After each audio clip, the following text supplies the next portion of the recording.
Good morning, everybody. How are you? Welcome to the flight today.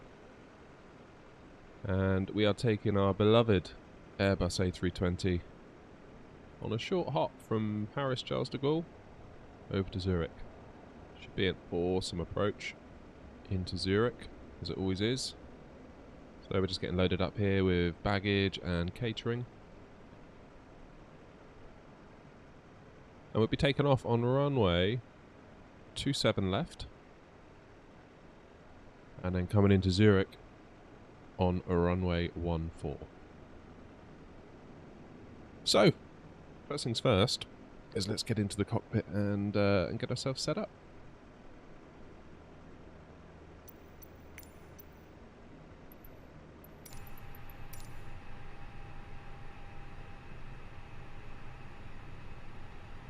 There we go. So we're just running on battery power for now. Let's just check our tablet. Let's pull in our route from SimBrief. There we go, LFPG to LSZH. So not a particularly long flight, although it wants us at flight level 370. So the weather, Paris. So the wind as we take off will basically be a headwind because we're taking off on runway 27 left. And the wind is coming at us from 270, 5 knots.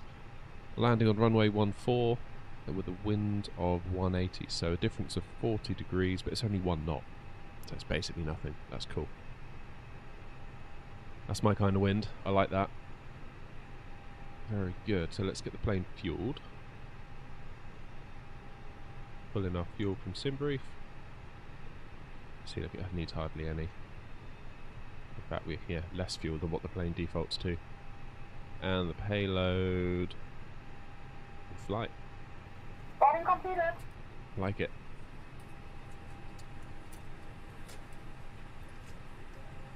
Good. Right, let's get up to the top panel and get ourselves fired up.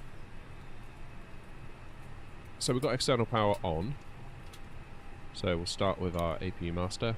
Count to 3. 1, 2, 3. Click start. And here we sit.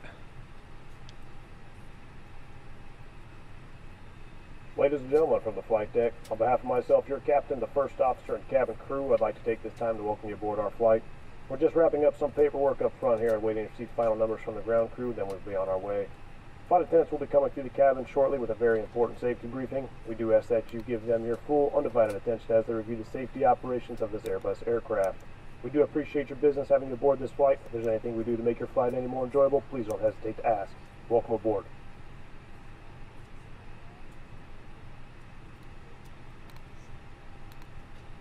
Alright, so why is that saying fault?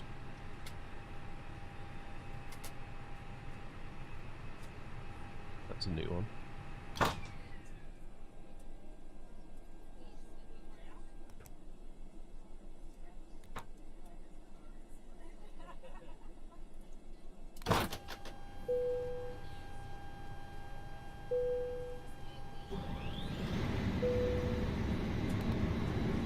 Why is it saying fault?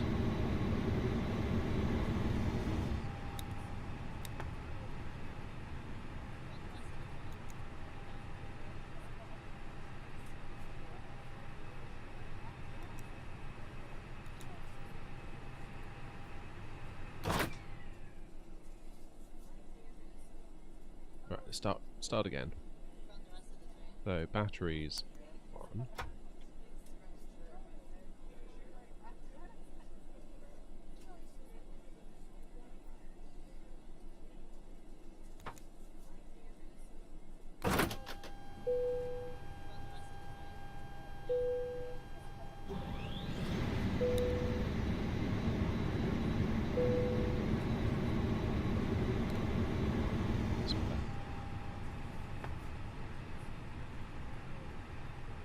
No, it's not.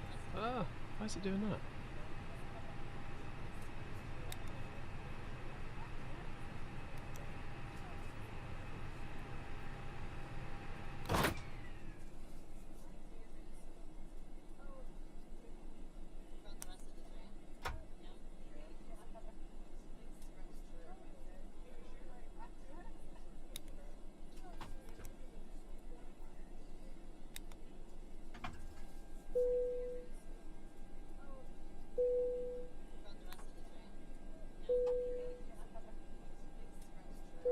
ground power being on, does it? We'll do it on battery then for now. That's a bit weird.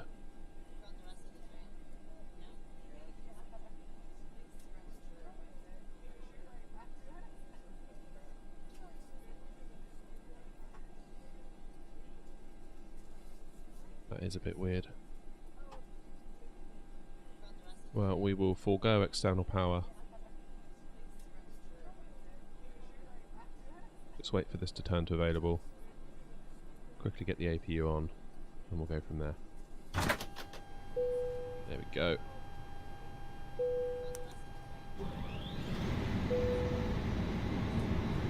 Lovely. Right, navs. 1, 2, 3. Let's arm our lights. No smoking to on. Crew supply on. Nav and logo on.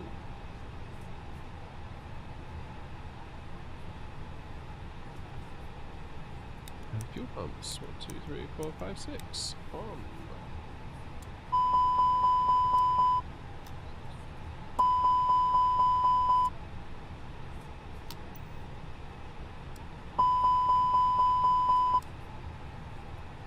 Perfect.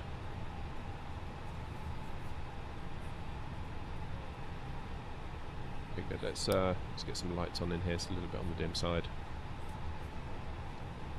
Don't know what that was all about with the APU issues. That was a bit strange. It's like every time I turned on ground power, it would get upset. But I don't know. Is the honest answer. Running just on battery power was fine. Okay, let's get rid of the baggage.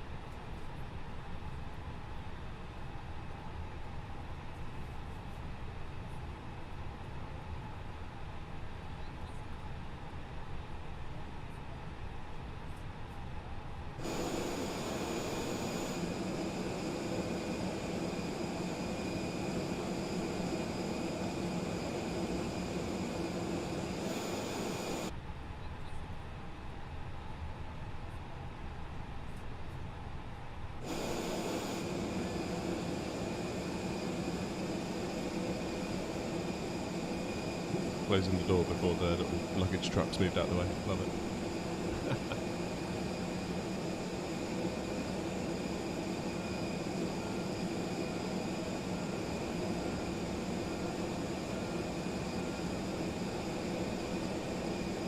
Back with my wing.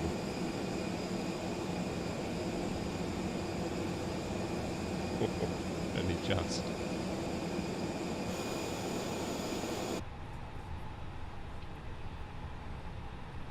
Good, good, good. Right, let's get some local pressures sorted. 1029. And we'll get our flight plan imported from SimBrief. So ATSU, AOC menu, init/pres, init data request. Only 48 minutes in the air, although it wants us at flight level 370, which seems high to me, but okay, I guess.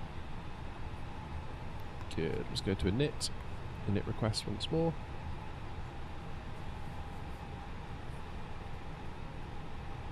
-52 flex 10. And then our 0 fuel weight, central gravity, and block fuel confirmed. Good morning, Jalise. How are you? Or I should say good evening. Now, flight plan, LFPG, departure, runway 27 left, there we go, and it was, what was our SID? I've already forgotten. I've got a memory like a sieve. Bubble 4D. Got Bubble 5D, obviously SimBrief's out of date, but that's fine. So we'll insert that, and into Zurich. We're going to arrive on ILS 14 using BLM 2G, then they've got 3G. It's again, obviously been updated.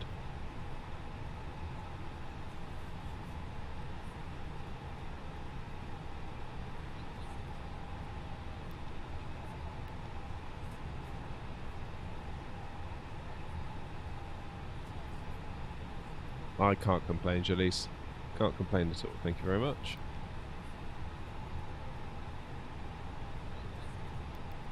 Right, let's step through our route.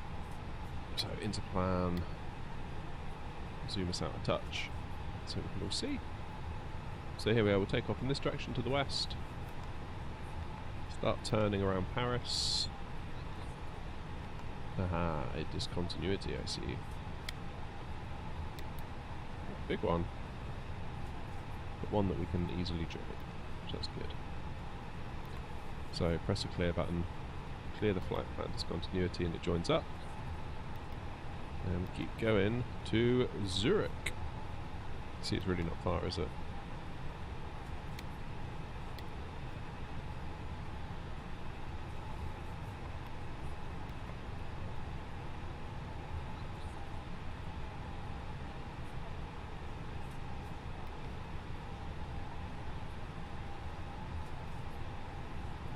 So I guess we can clear that, assuming there's no terrain in our way.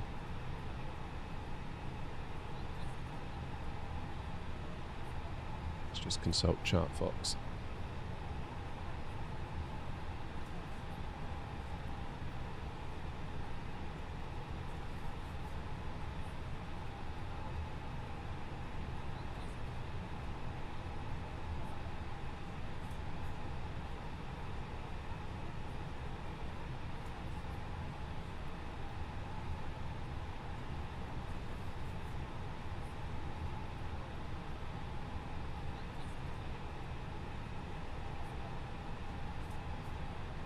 Let's just have a quick look at that chart. Fortunately, it's on my laptop, so I can't share it with you right at this moment.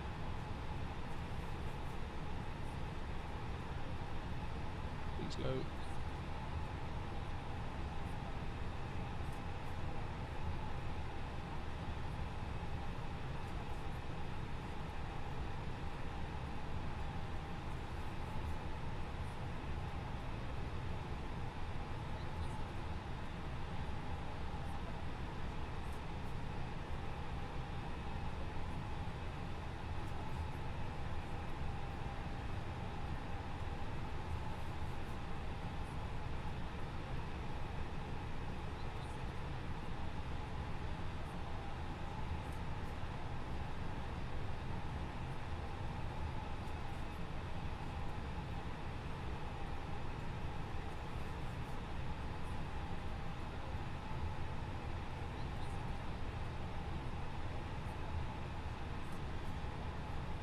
Oh, okay. That's interesting.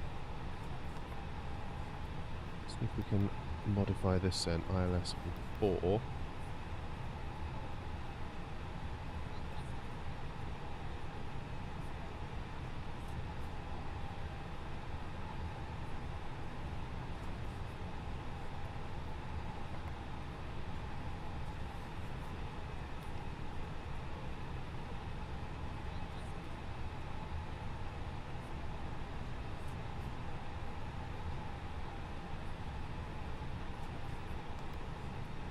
LM3G.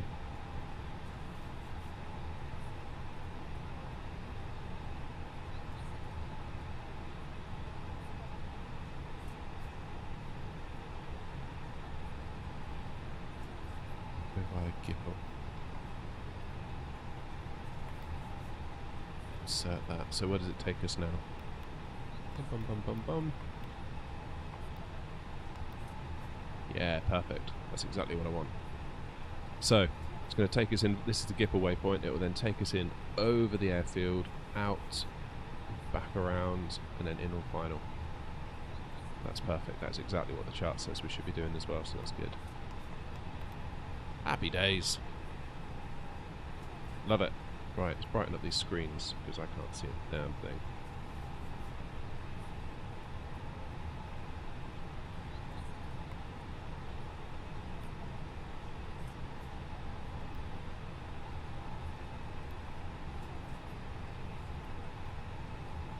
What is the plan on the way out? Do we have any constraints?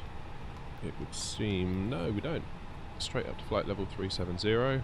Let's get rid of our jet bridge. We'll think about getting ourselves pushed back. Do a flight to Bali. That's a cool idea. Where would you recommend we go from to keep it inside of like an hour or two?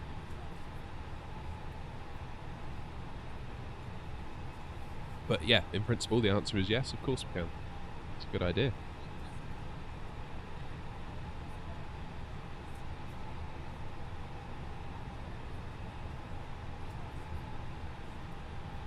Okie dokie, let's just check for any white lights, our beacon lights on, our seatbelt lights on. Flight attendants, arm doors, and cross-check. And it's time to get ourselves ready to start thinking about pushback. So we use our pushback tool.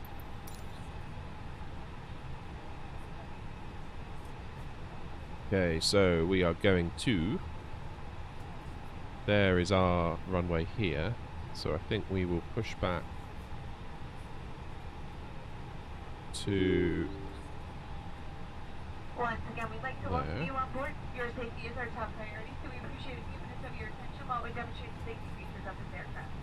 You can follow along with the safety information card in your seat back pocket. To fasten your seatbelt, insert the flat metal edge into the buckle muscle on the strap to tighten. To release, just lift the top flap of the buckle. It's not going to do it now, is it? How do I reset this thing? Is also have it visible to the crew at all times. Your life vest is in a pouch under your seat. If instructed by the crew, tear open the pouch, switch the vest, and pull it over your head. Wrap the strap around your waist. Secure the buckle and pull the strap tight. As you exit the aircraft, place the vest one strap firmly on the red tab, while blowing into the tubes on both sides. A locator light on the shoulder will turn on automatically in water, and remember, never place your vest inside the aircraft. This Airbus A320 is 8 emergency exits, 2 doors in the front, 4 window exits over the wing, and 2 doors in the back. Each door is equipped with an evacuation slide that can be detached from the aircraft and used as a ramp. What's going on All here? exits are clearly marked with a sign overhead. If necessary, boiler level lighting will Okay, this is down. busted. We're just going to have to do it ourselves.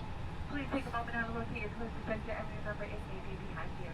The plan is we're going to push back basically just to there, facing this direction.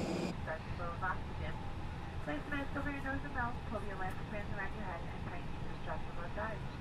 Even though the bags are not asleep, oxygen will be flowing. Be sure to put your mask on first before helping others, and we'll let you know when it's no longer needed. We'll be passing through the cabin to make sure you're ready for departure. You can help us by making sure your seatbelt is fastened. Your seat back is upright, your tray table is stowed, and all carry items are put away. If you have any questions about the safety features of this aircraft, please don't hesitate to ask. Smoking includes use electronic cigarettes is never allowed on any flight. Tampering with, disabling, or destroying smoke detectors and extra expressions is a federal offense and could result in a fine. For your convenience, this aircraft has 3 restrooms, one in the front of the cabin and 2 in the back, and each is equipped with an interchanging table. We'll be adjusting the main cabin lights for departure. If you need surgery, you can land in what you see. Remember that make sure you have a safe and comfortable flight. Thank you for your attention, and we hope you enjoyed the experience.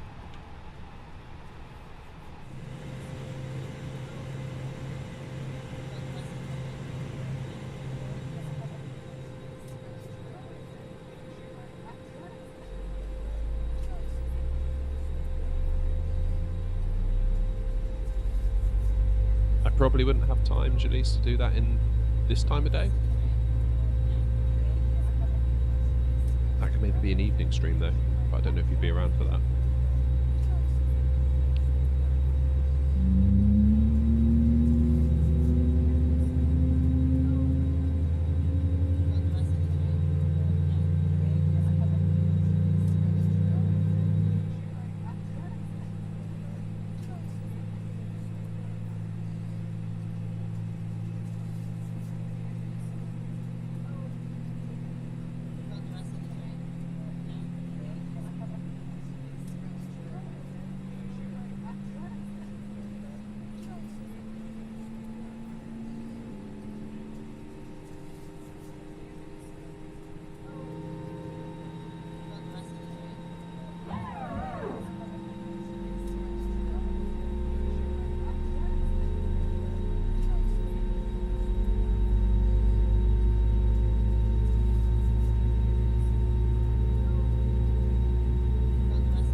course, the minute I press that, the pushback system stops.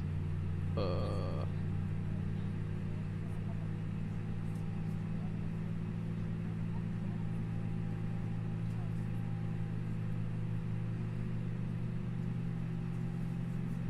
want to get back onto this yellow line all the way back here.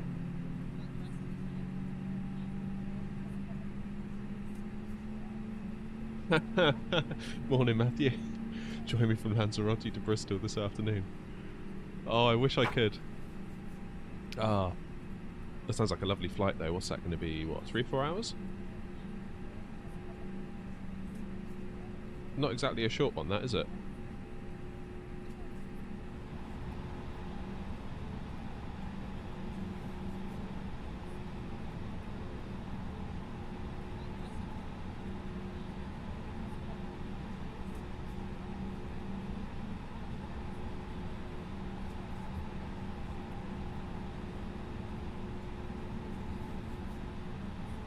In a way, it's deceptively long.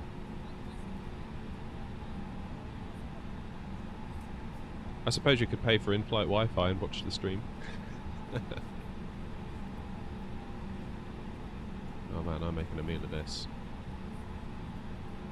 Right, that'll do. Parking brake on. Tug, get out of here.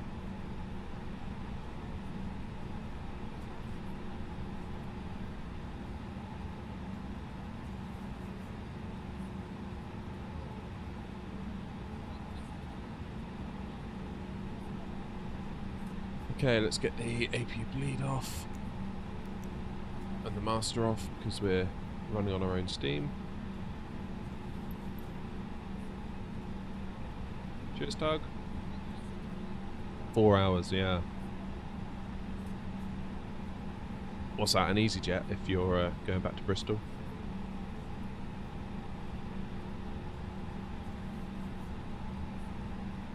Right, let's get some lights on. Runway. Turn off because it's very cloudy. Taxi lights on. Strobe auto.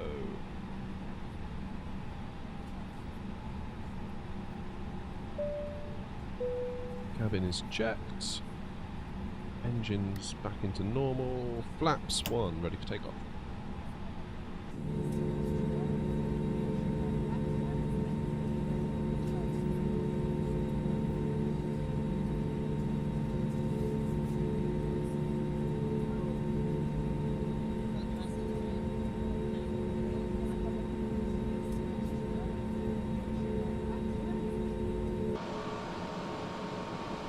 Lovely. Well, we almost made it. So I've been doing all of this morning without any sort of checklist, but I'm now paranoid that I've forgotten something. I will just check. Auto brakes max. Armed. Lock doors. Flight attendants, please prepare for takeoff. Oh, I know what I didn't do. I didn't do my perf page. That's what I didn't do. Perf, flaps 1/UP 0.1. Flex temp, I think it said was -52. Ah, wrong one. -52.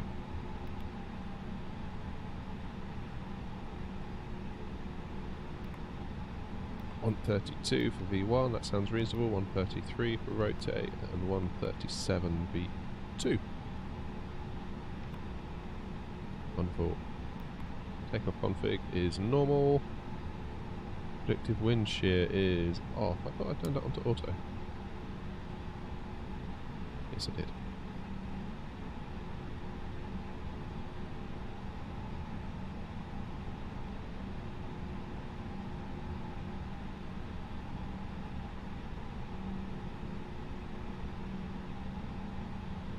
Lovely. Right, let's go and have a taxi. Let's get ourselves down to Zurich, shall we?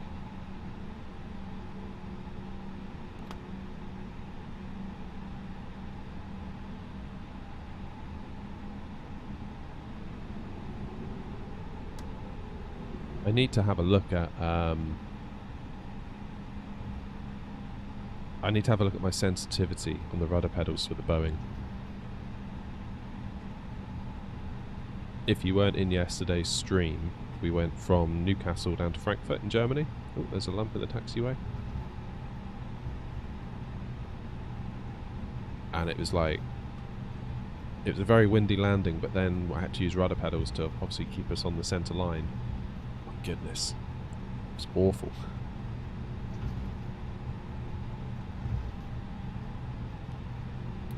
It's like they're very, very, very sensitive.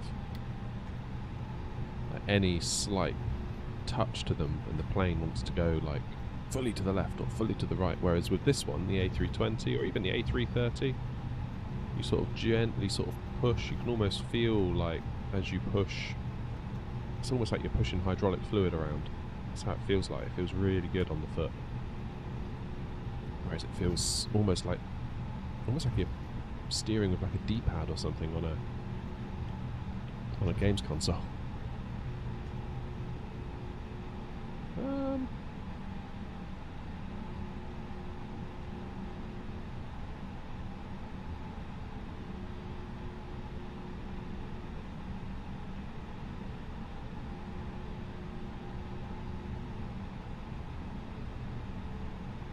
Fairly certain we don't want this one.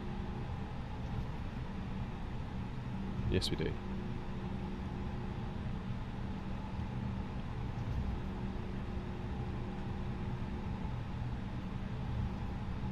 Go from Broome. Okay, that's a good idea.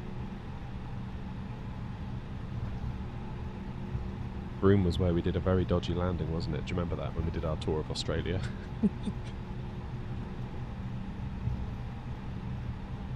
That was not my finest moment.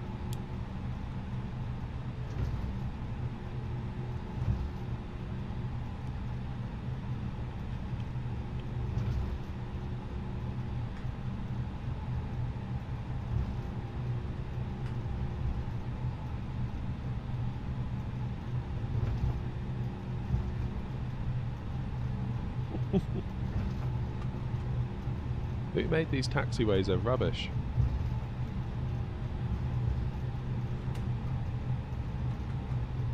This is supposed to be one of the handcrafted airports as well.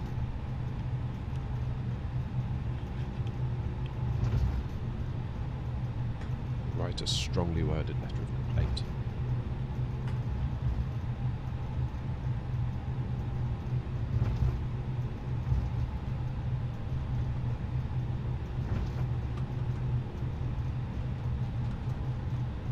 Now then, can we go further back? I think we can. We can jump on here. Maybe we can jump on here.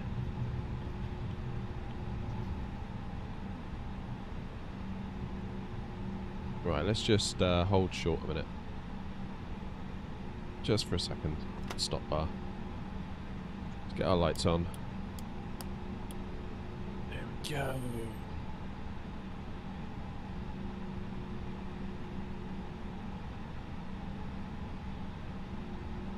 Let me just quickly do this before takeoff because I always forget. It's over on my other screen.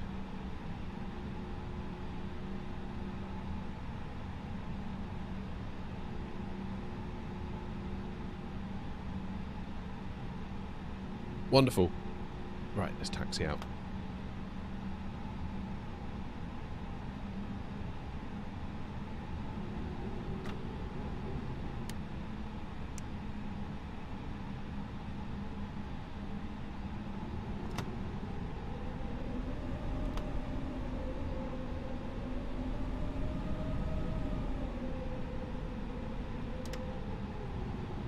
With the auto brakes holding us there.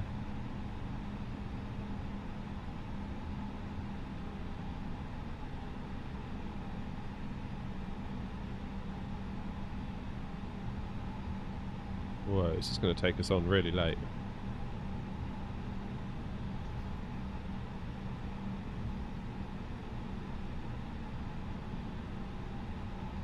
Still, it's a massively long runway, we'll be fine.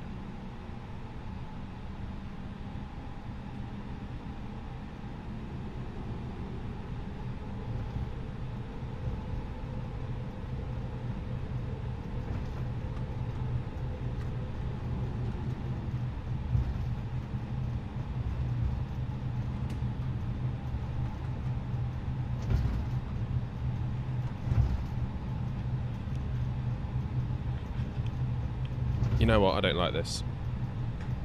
This is way too far. Way too far. We shouldn't have come on here.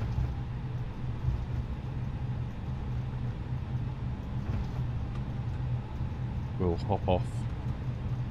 Go back around, I think.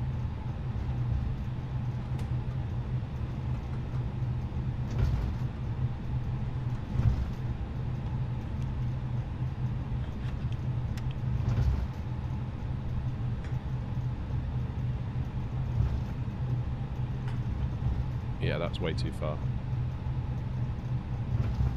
Not convinced that would have worked out for us. Let's see if we can just turn back around here. Sorry, passengers. At least you get to see more of the airport.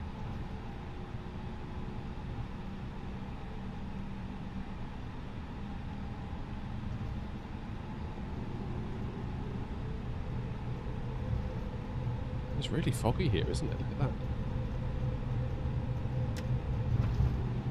I was going to do a poll in a minute. I'm curious whether it matters to you whether I use VATSIM or not. I think I can see another lamp. Here we go. What on earth?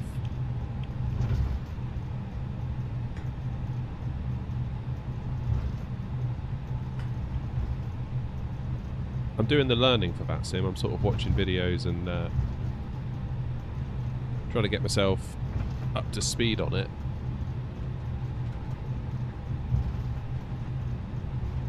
No miles, just in time. Haven't even taken off yet. We hopped on the runway a little bit too early at this one here, and I wasn't happy with it, so we hopped off. And we're gonna hop back on down the end, so we've got a longer run up.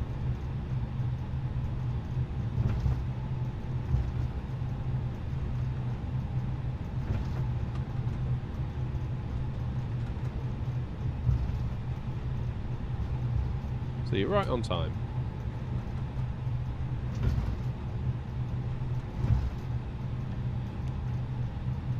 This looks more like it. Alright, let's get ourselves slowed down for this turn.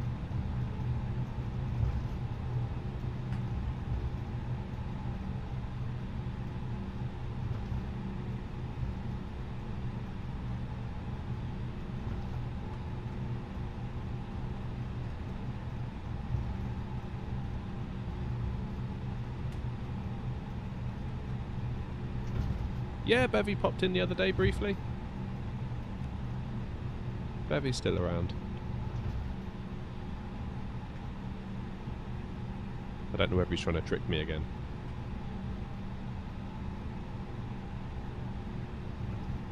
Disappear for a while, see if I notice. I'll notice, don't you worry.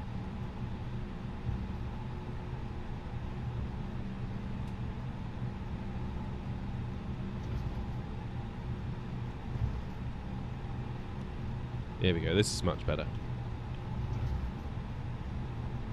Right, let's get out of this fog, shall we?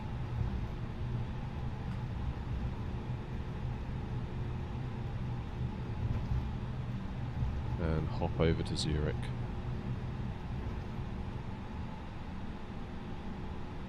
Alright. Ooh, yoke cam. There we go. Hi everyone. Right, auto brakes max, flaps are set, local pressure set, lights are on, takeoff config remains normal. Let's go.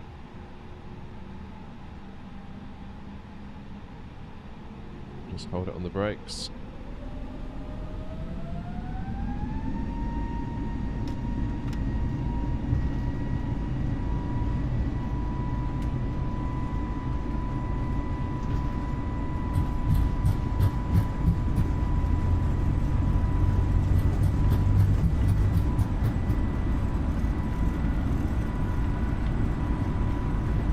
Rotate.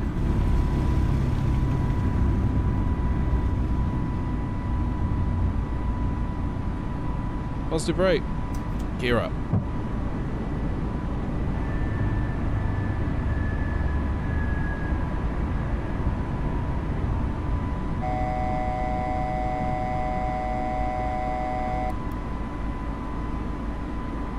That's yelling at me.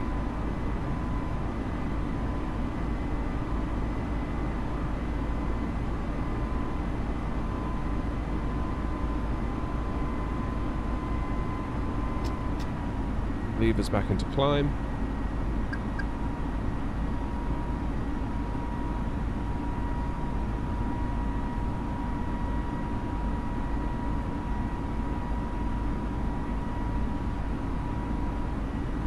There we go. Getting above those clouds now.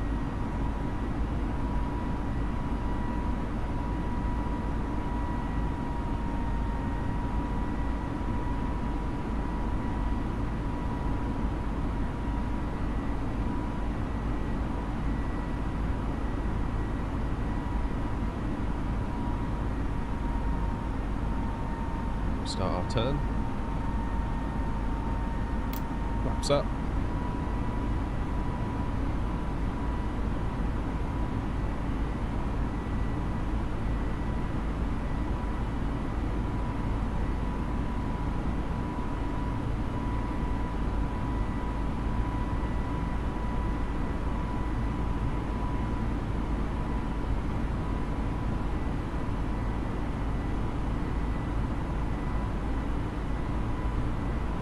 Slightly off course, but not by much.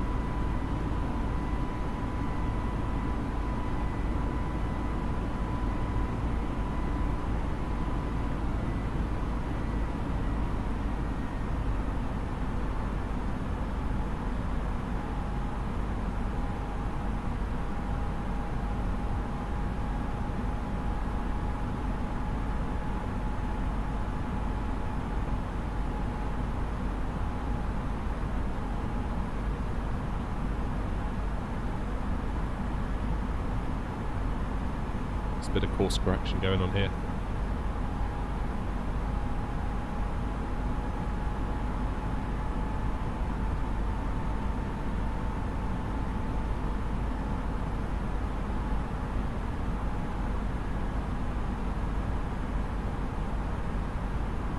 And then we'll go for standard pressure. Oops.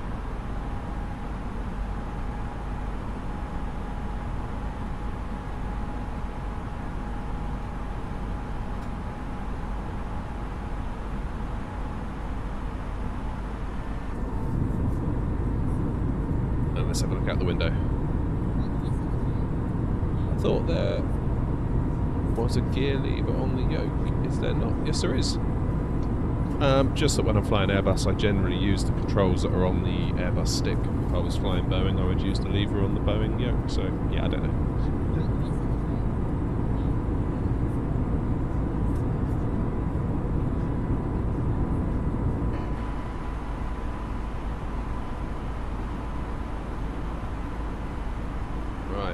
Flight level 370, please and thank you. Get our lights off. Are we past 10,000?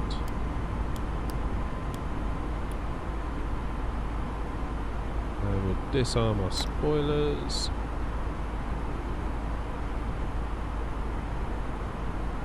Everything's looking good.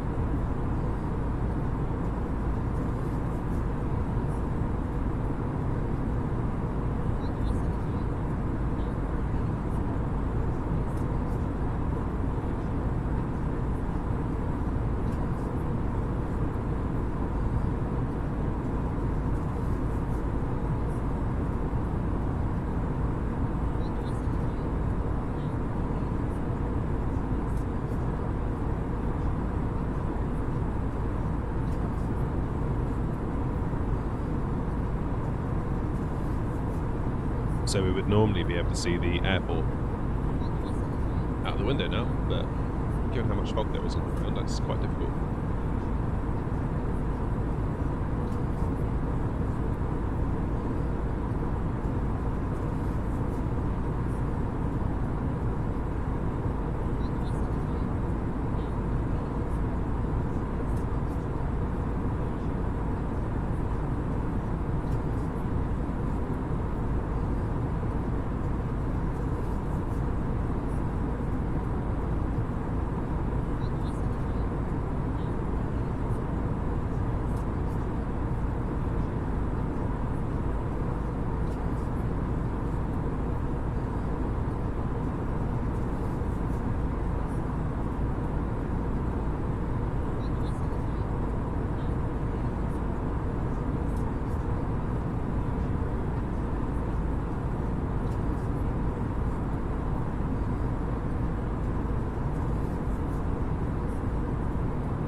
There we have it. So we are climbing up to flight level 370. However, it's not going to be long, is it? Really not going to be long. And we need to be at 12,000 at ZH677. ZH677. It's 200 miles. And to go from flight level 370 down to 12,000 feet at 2,000 feet a minute. We need 86 miles, it thinks. Now, we haven't managed to get to our cruising altitude yet, so that may increase over time.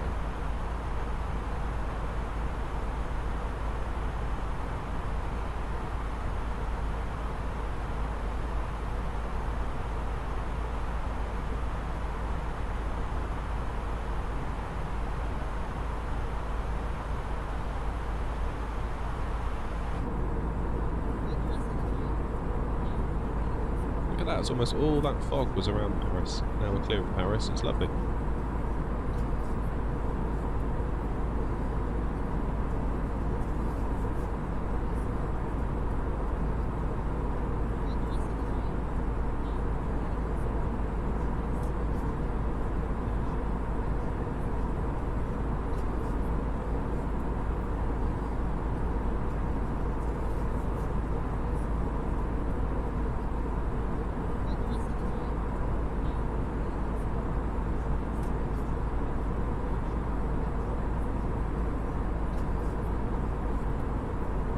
Another 11,000 feet to go. Coming up on 26,000 now.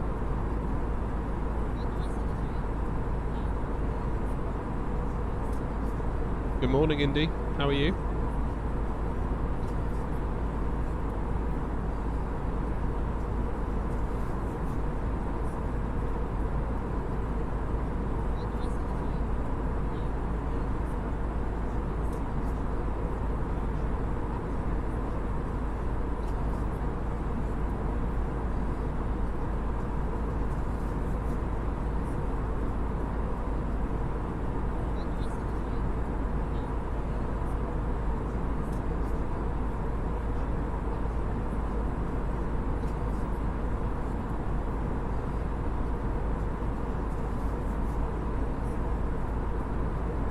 Good, glad to hear it. Yeah, I'm very well, thank you.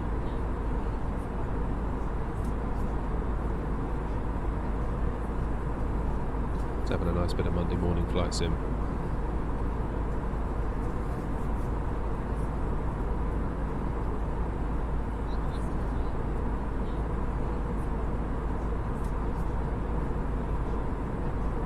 Curious how this poll is going to shake out. Still not sure what to do with that sim. Morning, Harry. Welcome, welcome. I'm intrigued by that sim as a matter of wanting to learn about it, but I don't know. What I don't know is if it's going to be the best thing for the stream.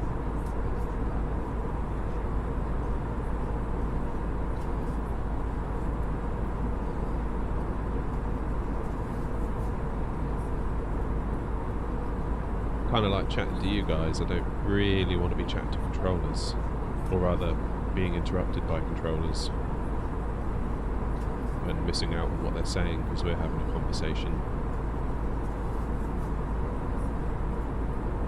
I feel like where we're at now is quite a nice balance.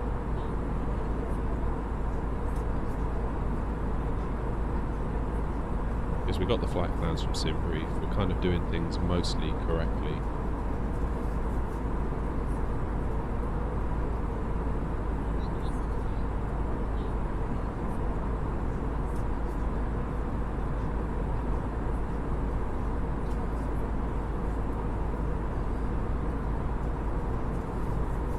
I don't know, I could be wrong.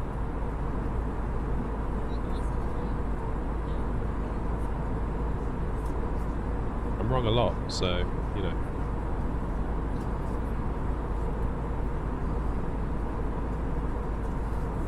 The nerd in me wants to try VATSIM, let's put it that way.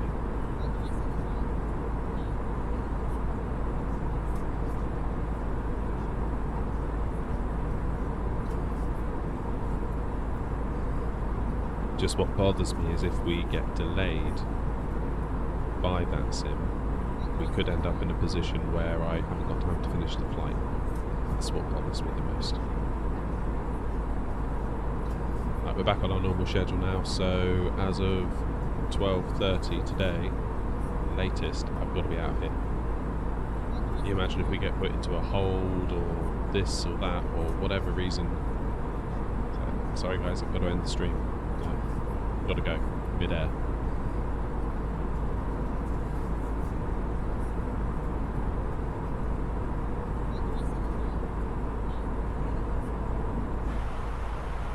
Should we let the passengers out?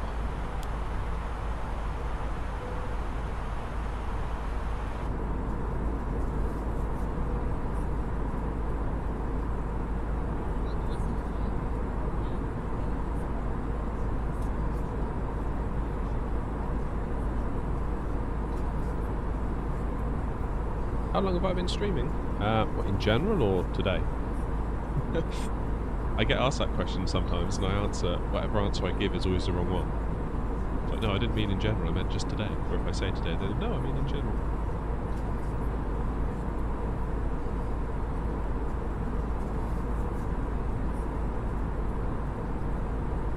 Today. Since about... Oh, hang on, I can tell you exactly. 50 minutes and 39 seconds, according to OBS.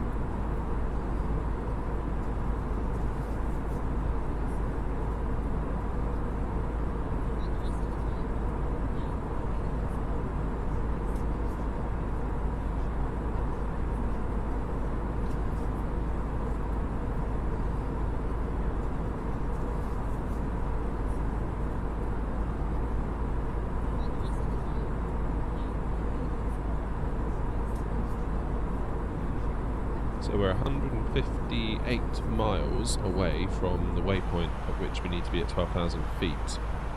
And according to this, we need 90 miles to get there. So actually, we're really not far from top of descent.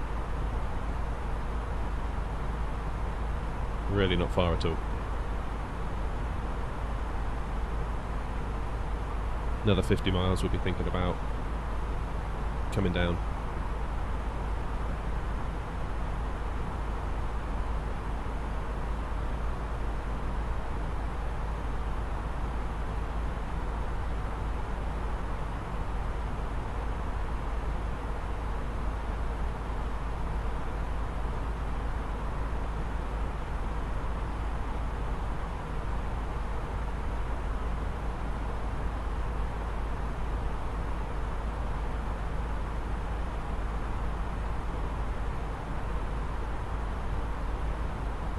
Know when the Aerosoft A330 is coming up yet?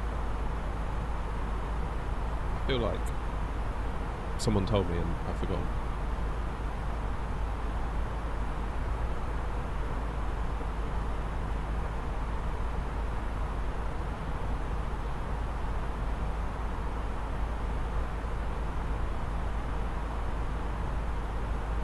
Aha! Aerosoft reveals exciting A330 for MSFS pricing information. That's 22 hours ago. How much is it going to be? While no price has been set for the product, it will not be 60 euros. Stated that the pricing will be less than 60 euros. Difficult to set a definitive price for these add-ons, as the current demographic compared to previous times is very distinct. PC simmers are more likely to spend on expensive add-ons than simmers on the Xbox.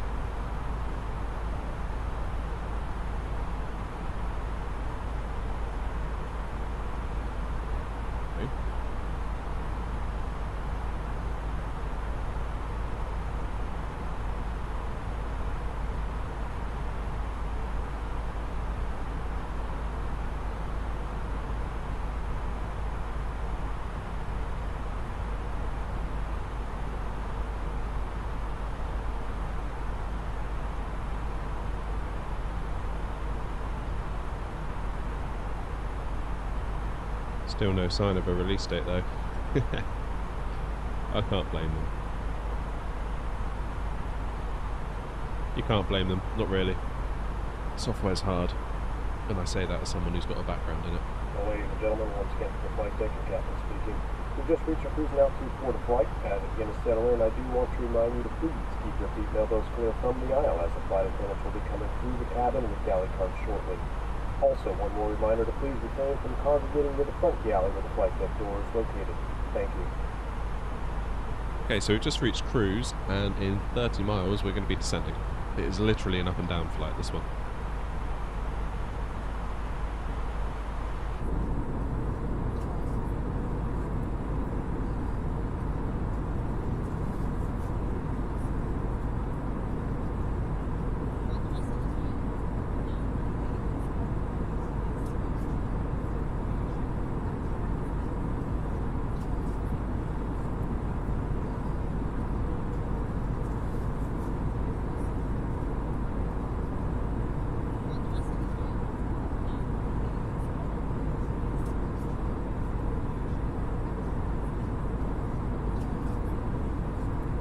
So less than €60 for the A330.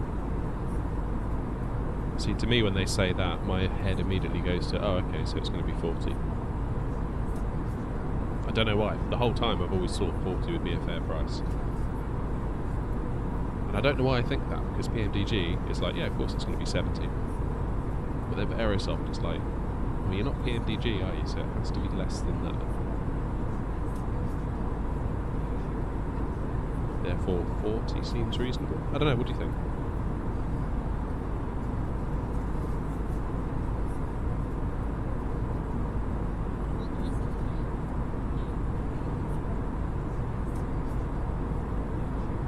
There you go. Interesting result on the poll so far. 75% in favour of not using VATSIM. Although, I mean, we've got 4 votes, so it's a really small data set. I mean, really, we probably want like 100 votes to really know, but...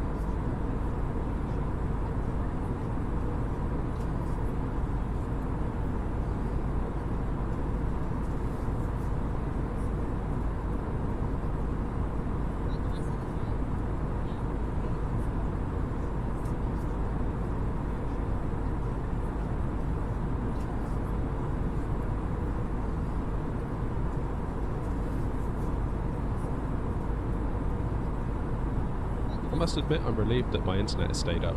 I was there digging at the bottom of my road and all around, and for good reason. I think they're putting in the groundworks for full fibre optic to the premises internet, which would be amazing when we get it. Like, I'm a big time PC nerd. Like, I love all that stuff. So like, I'm just like, yeah, let me have it. Like, quick, hurry up, come on, give me the fibre. But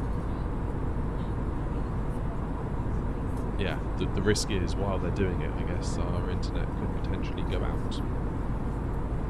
It wasn't very long ago we had one of those electricity boxes that sort of lives on the pavement by the side of the road. I don't know what they're called. It's not a substation. It's like a little box that's kind of about the size of a letterbox. It just sits there. Anyway, that thing exploded one day. It just went bang, and like all like black sort of charred marks all over it. Something clearly went very, very badly wrong inside of it. Anyway, they got the electricity people out. They started digging trenches, and they went dunk straight through the internet lines for the whole road. So every time I see a digger, I'm always like, ooh, stay away from my internet. Right, 89 miles apparently is what we need, and we are 108 miles away. So let's use this time to pop in our destination data. So 1029 for local pressure in Zurich. In Zurich, I should say. 1029. What was it? 180 and 1 for the wind, which is fantastic news because I'm not very good in the wind. 8 degrees.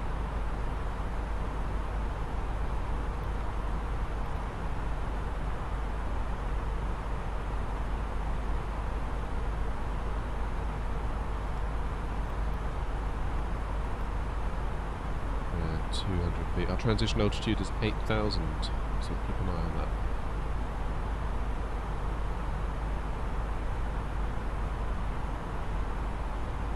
If you haven't already, folks, could I trouble you to hit the like button? It really, really helps, like so much. Being a struggling YouTuber that I am, begging for likes. If you've pressed it already, my eternal thanks.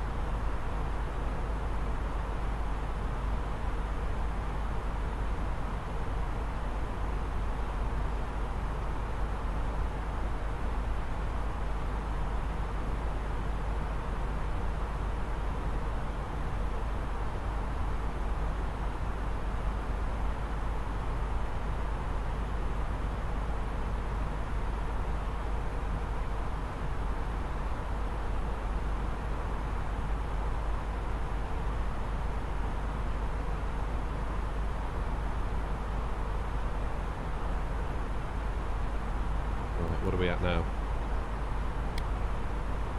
Wrong button. 95 miles. So what's it saying we need? 89? That's as near as damn it, isn't it? Right, let's make our way down, because otherwise, by the time I've fiddled and put all this detail in up here, probably will be at that anyway. Okay, 12,000 feet, 2,000 feet per minute. Let's go. There we go, the plane's starting to descend.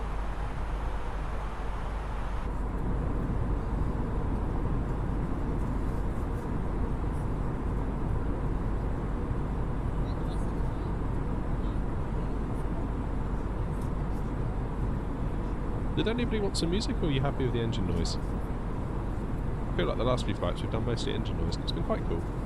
But I appreciate some people. Ladies and gentlemen, as you may have noticed, we have Hey, begun our Mr. Kid. initial descent down to our destination. Now would be a good time to wrap up any business you need to take care of as we prepare for our approach. If you are up, once you return to your seat, we ask that you remain seated till the aircraft arrives safely at the gate. Flight attendants, please prepare the cabin for arrival. Unbelievable. So rude. Interrupt me like that.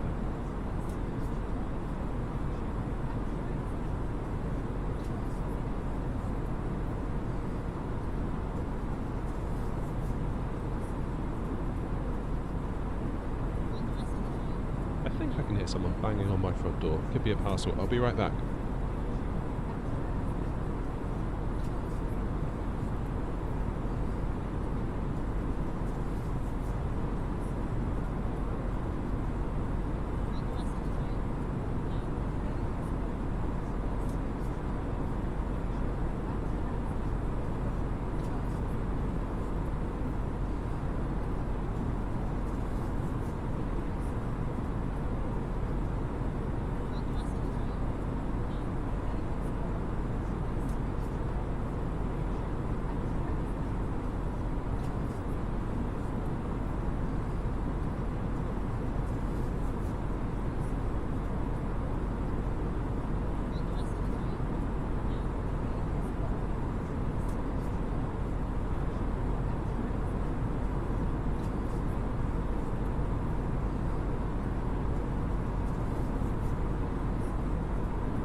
False alarm. Still, it's a good opportunity to grab a biscuit from the kitchen.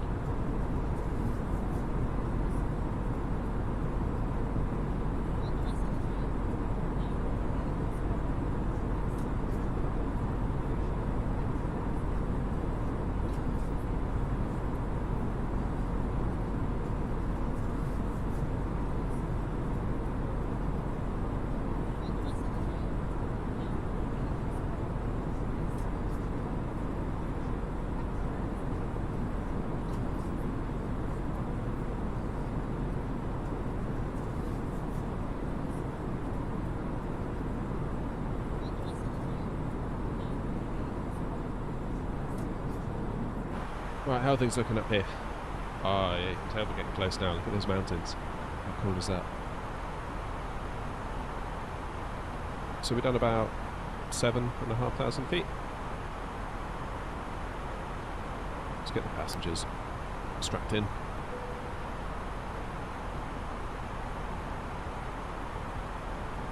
So what's the remainder of our plan? Obviously we've thought about getting ourselves down to flight level 120 at this waypoint.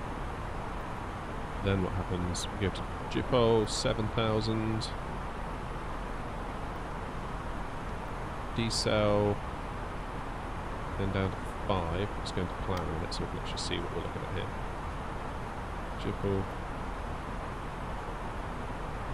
KLO, which is basically the airport, so we'll sort of turn over the airport somewhere between 7,000 and 5,000 feet.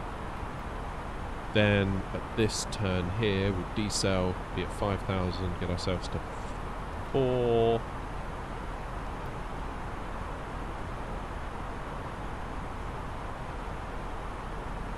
Yeah, so at this waypoint here we'll be at 4,000 feet, then we'll cut the ILS and bring ourselves in. Easy peasy. And we should have time to go back today. Providing there's no go-arounds or other such nonsense, we should be fine.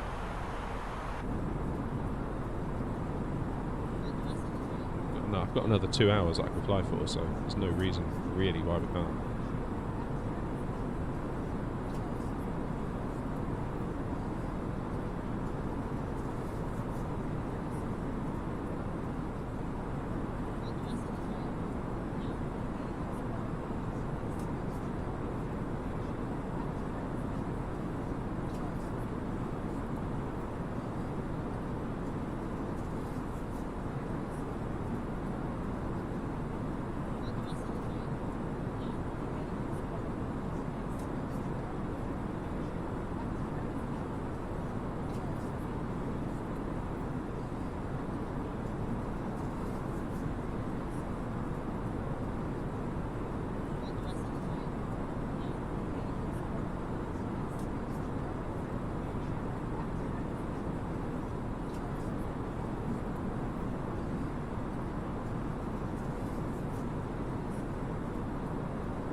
One advantage of us getting to 12,000 first is that we'll level out at 12, get our speed under control, ready for us to head down beneath the 10,000 feet barrier. I think that's probably the play, because we have to go to 7,000 to Jipple.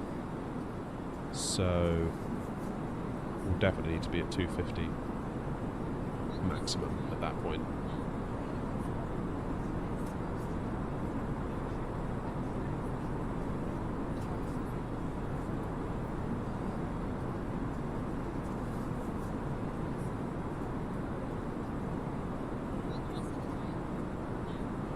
It's getting windy up here.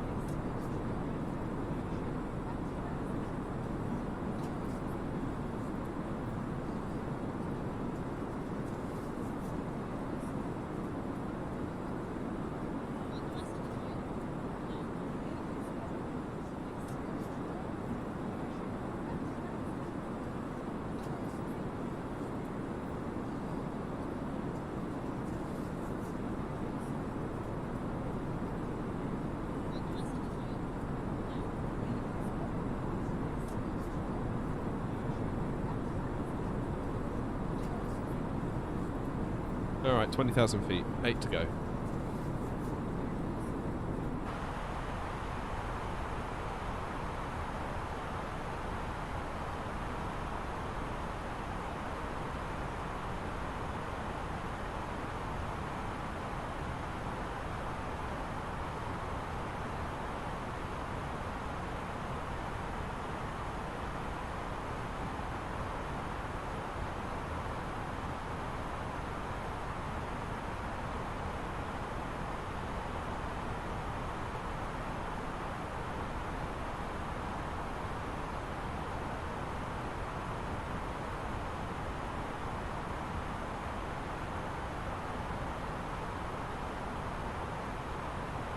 They're 89 miles away from, or 89 track miles I should say, away from the airfield.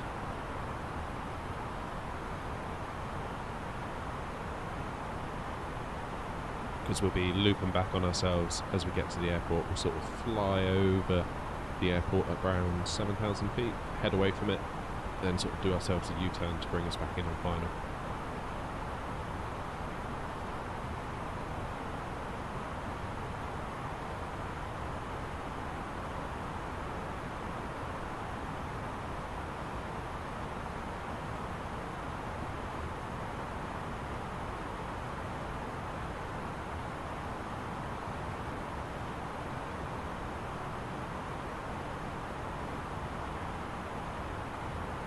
Right, let's have a quick look at what's going on here. So, if we zoom ourselves out a little bit.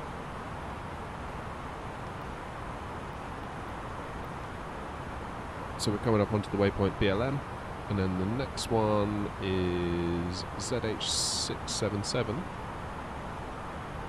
which should just be making its way onto the ND any second. There it is. That's where we need to be at 12,000 feet. Then we've got a further 13 miles to get ourselves down to 7, and of course slow ourselves down. So we need to get down to 250 knots because we're crossing the 10,000 feet barrier. We have got,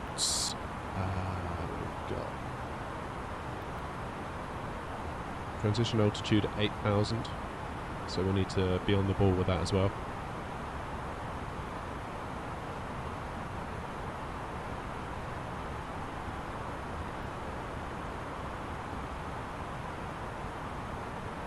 So for now we sit tight until 12,000, which is basically going to be 15 miles time, so not long.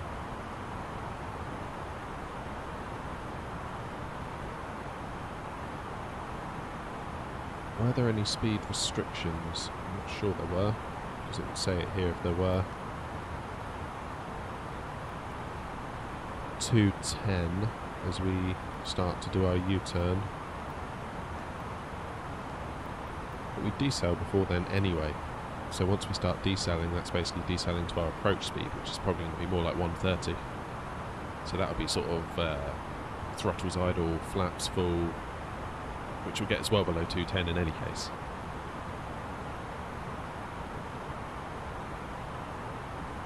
Now then, if we arrive a little bit early, so I think we're probably going to get to 12,000 prior to getting to this waypoint, we can use that time to get our speed under control because we'll be flying level, so it will decelerate quite quickly. Here we go, look. 300 feet, 200 feet. Yeah, we're going to get there way before, which is good. That's what we want.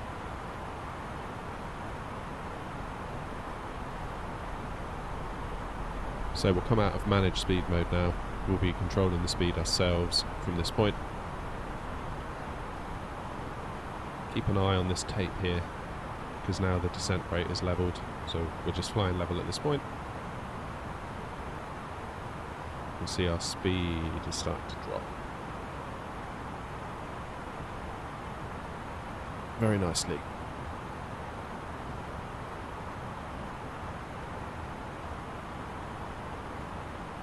Get 7 in the window, ready to go.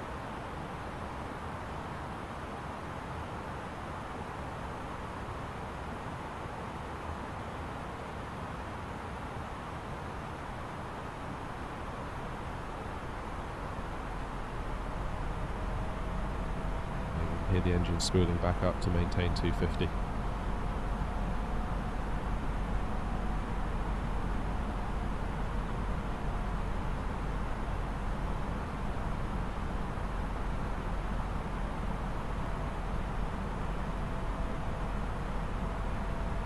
There we go.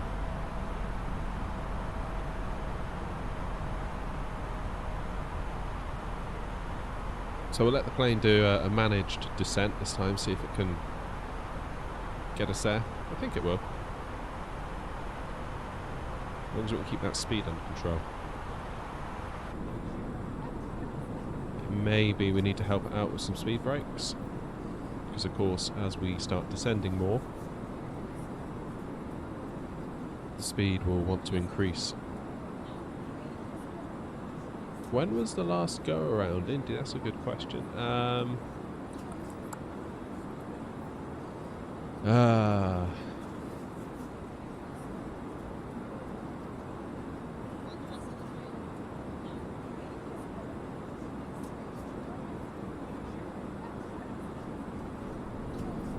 Have a little bit of speed brakes to help us out with that descent. So now the plane can descend at a much higher rate. The last go around probably was, I don't know.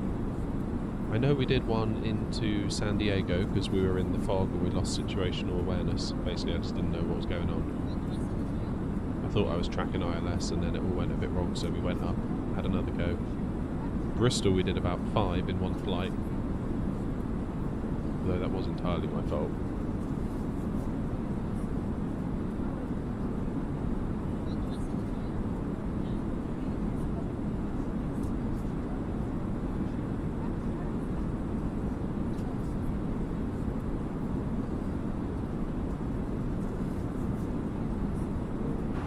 Right, time to get our lights on.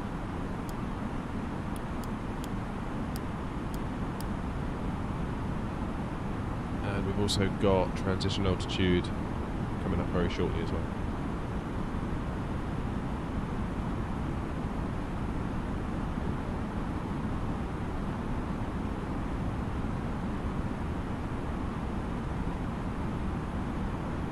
So the airport should be there. We want that runway going that direction, I believe.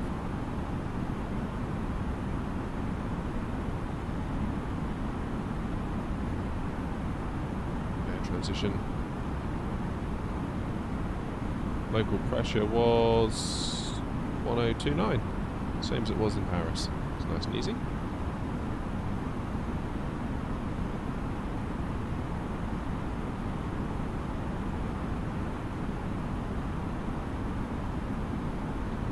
What is VATSIM? VATSIM is an online multiplayer network, so I'd be flying with other players and there would be real-life air traffic control, providing there's controllers online for the area that you're flying in. So I'd be much busier, I'd be kind of talking to air traffic a lot more, rather than having the opportunity to sit and have a natter to you lot.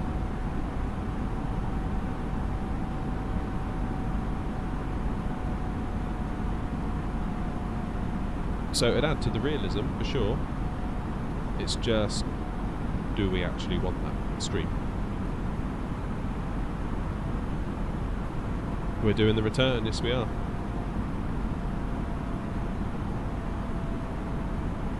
Yeah, I think we've got the time to do it, so let's do it. We've got about another 2 hours before I need to be out the door, so we might as well make use of the time.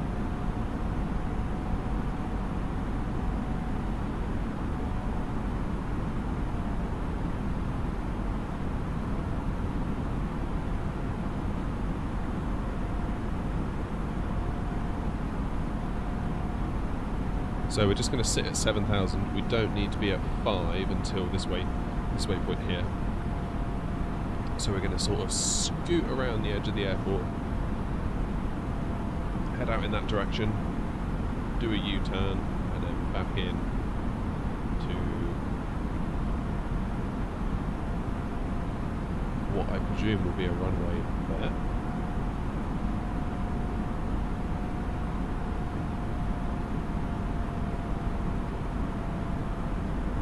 Looks like it hasn't properly rendered yet.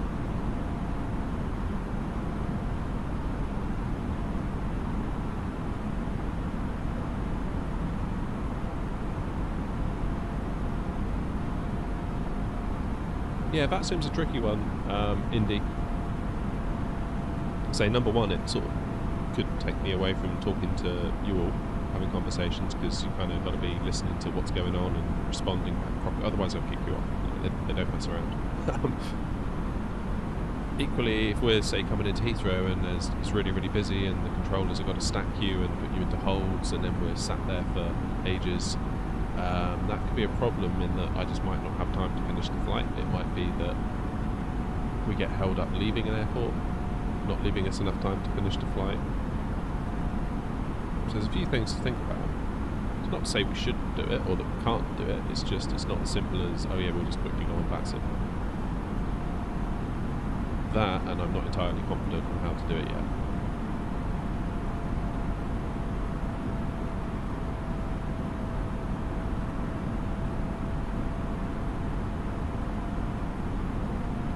There we go, there's our airport, and I think that there is our runway. Now it's rendered. Or is it that?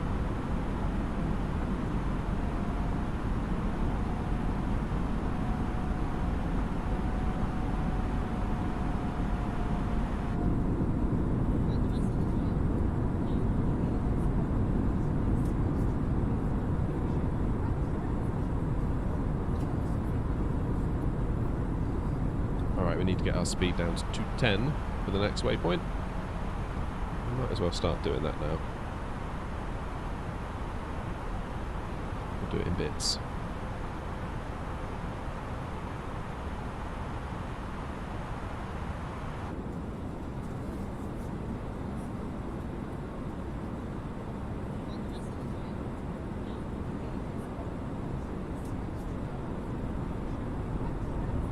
It's a pretty part of the world, this, isn't it? It really is.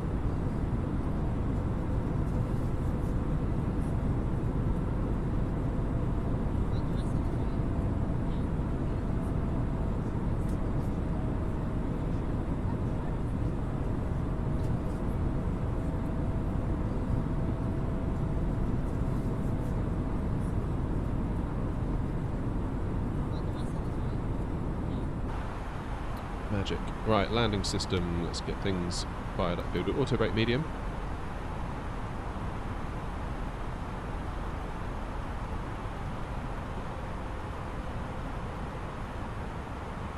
Speed 210. So you can see here we are currently above the glide slope because the diamond is down here. We want to be intercepting it from beneath ideally. So hopefully by the time we get to this waypoint up here and do our turn, this diamond will gradually make its way up.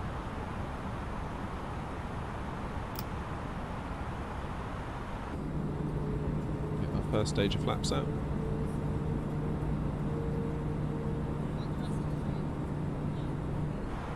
And we need to go down to 5,000 feet.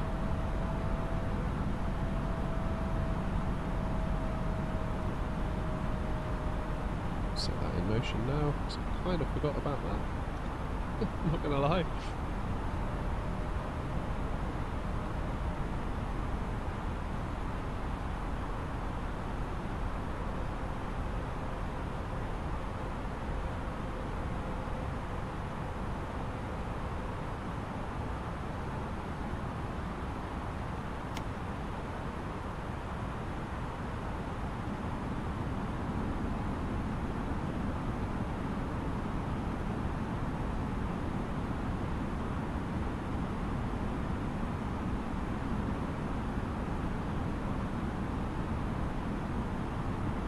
Decel is about halfway through our turn.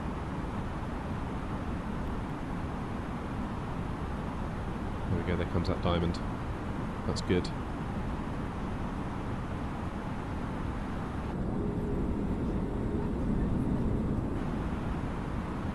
Wait, what? What is the plane doing? It's going the wrong way. Fine, I'll do it myself.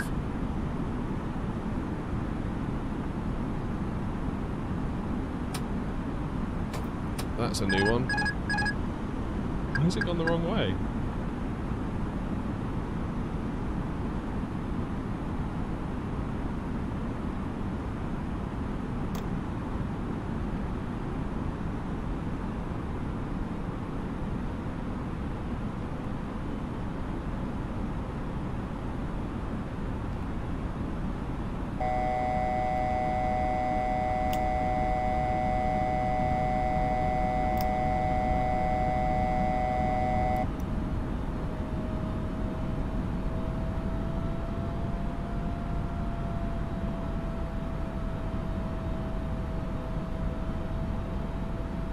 Yes, setup tour, I must do that. This plane is getting so confused. Why is it getting so confused? Right, ZH 413.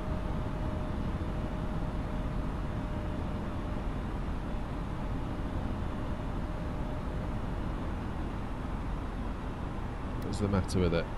Why is it doing that?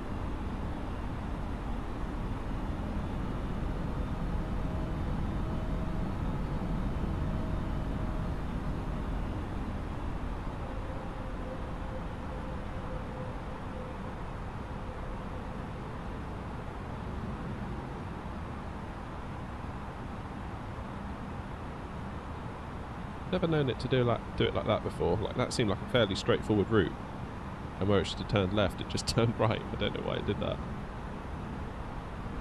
Okay.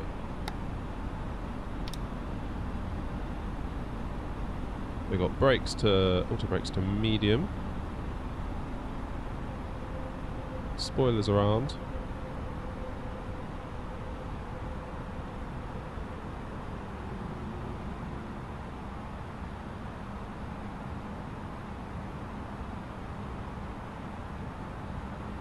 So we're coming up on 4,000 feet now, which is where we need to be.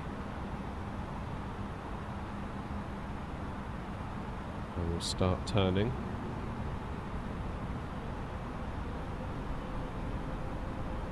Hopefully reveal the airport. 2,500. 2,500. Yeah, it's your fault, Rob. I don't know why the plane did that. It's like expect it to turn left and it turned right.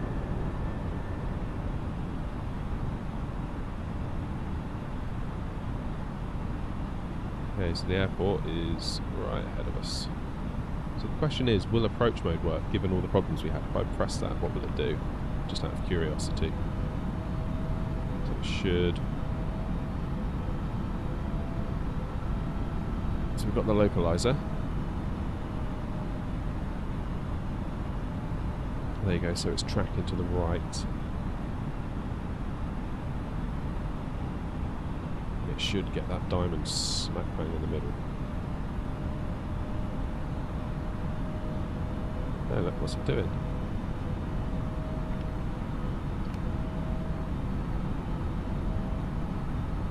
What is it doing? This thing is way off.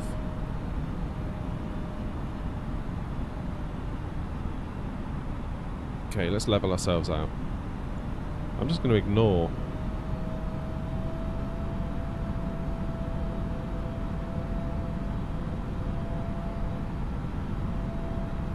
Right, that's us down there, look. That's where we're going.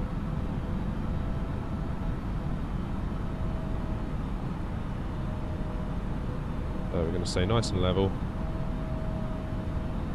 Gear down, flaps full.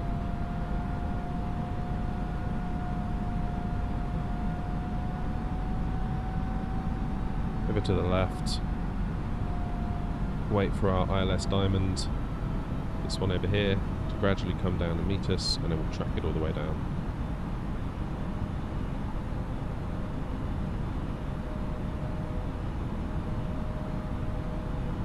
Basically, we'll get over this hill first before we start thinking about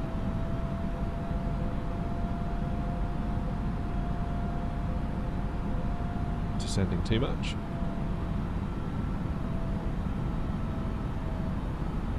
Okay.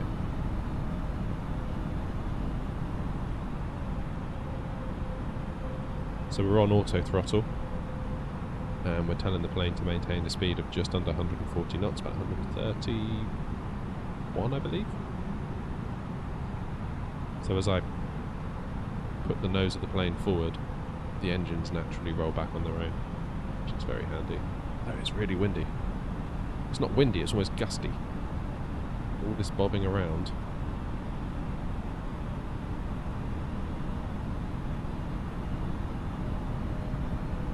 Is not me necessarily on the joystick. It's 1,000. That's me there. Auto correcting for various things.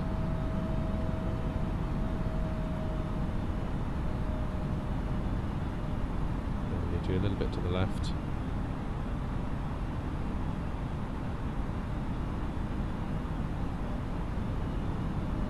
This will be a bumpy one if you're the passengers. Whoa, this is lumpy.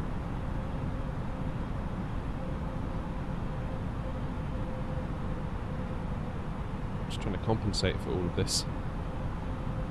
Come on, get that nose down.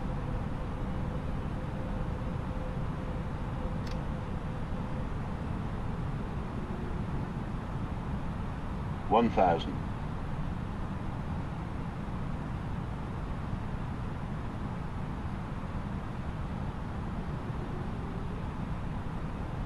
Well, given the forecast was like one knot of wind speed, I honestly thought this might be a nice easy one, but this has actually been quite challenging.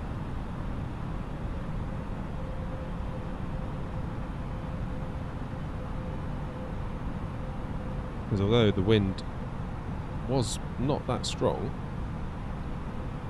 very, very gusty and erratic. 500.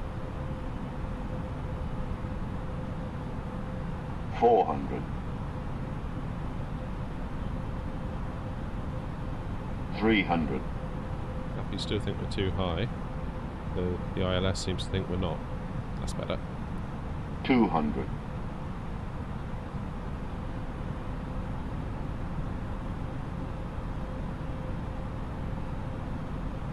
100. 50. 40. 30. 20. 10. 5.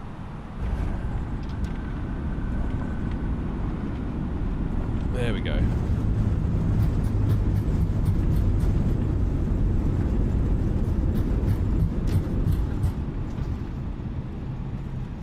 We made it. We made it. That was tricky. It's good fun though. Sorry, Indy, no go around for you today. Although we are going to fly back to Paris, so you might get one there. Maybe.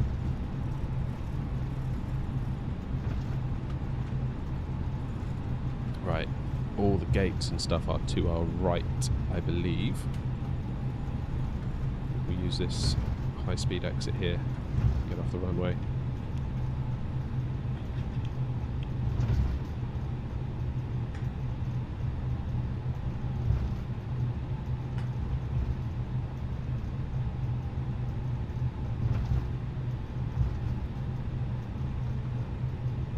Here we are.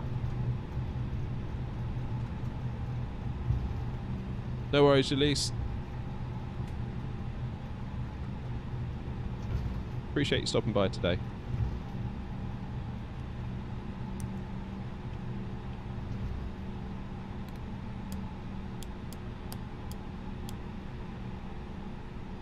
Alright, let's go and find a gate, shall we?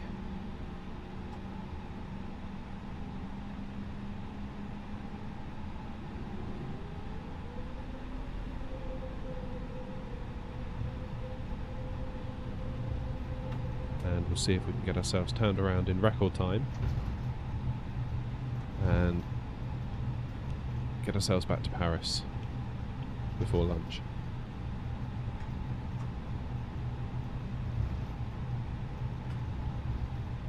Is this one of the handcrafted airports? It feels like it might be, just looking at the quality of the terminal building at least.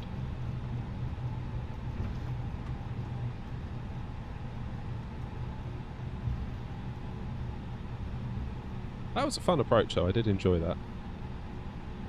Wow, RIP my frame rate.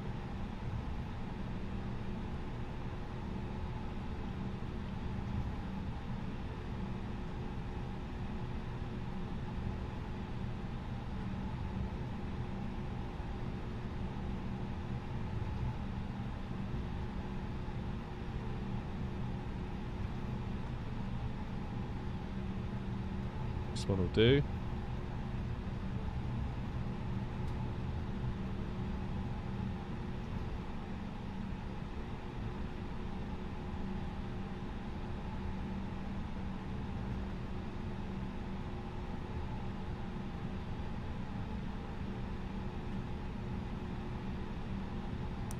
You bleed on.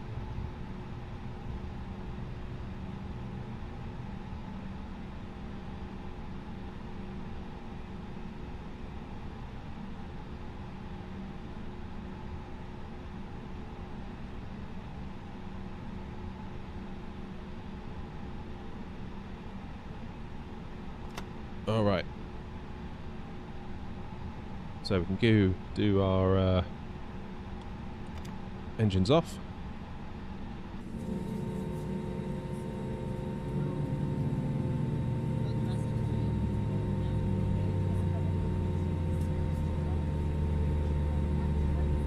Oh hey Pixel, do I use a premium deluxe version? Yes I do. I spent a long time using just Game Pass. But when I started to get into it a bit more, it went on sale on Steam and I thought, you know what, let's just buy it, because then you own it. Because I was paying £8 a month and all I was playing was Flight Sim. So actually, fast forward 8 months and you basically paid for it anyway, but you don't actually own it. Right, hold the line. I'm going to make a flight plan for our return leg. Just give me 2 seconds. I'm just going to jump on my laptop and do that.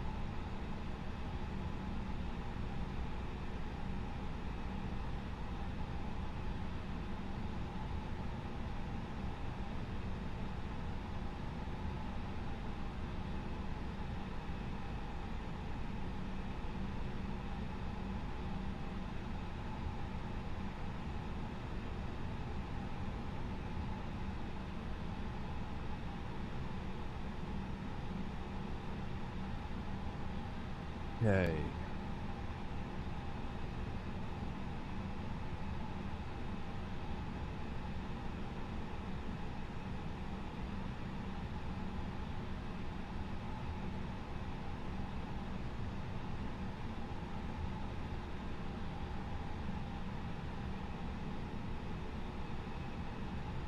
There we go, there's our new flight plan. You can see the details have changed at the top and the map should have updated.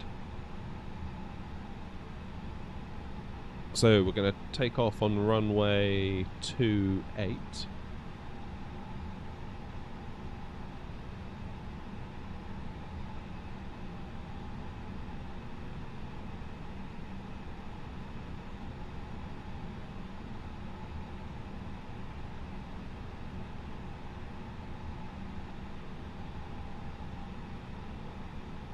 So basically it's going to be pushback, get our tail around to the right, then taxi down via Hotel Bravo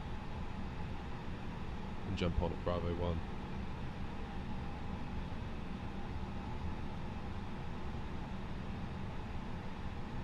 Nice. Okie dokie.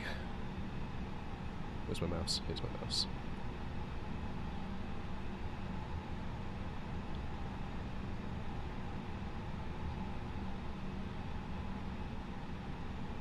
I always find it weird, once you've landed, having to set up the plane for another flight, because I'm fine doing it from cold and dark, because it's like, it's a clean slate. However, do we have catering? Oh, yeah, we do.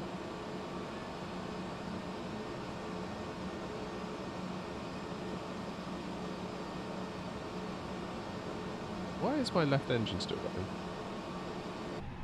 I sworn I turned that thing off. Yeah, I did. Hit the switch at least.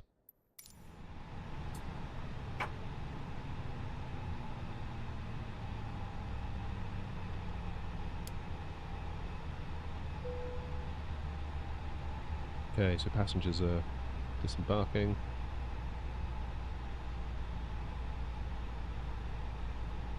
How much fuel do we need to get back to Paris? Not that much. Payload should be...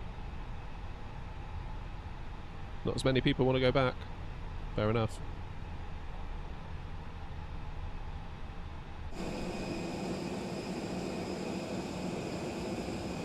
The catering's doing its thing. Cool. Local pressures are still the same at both ends.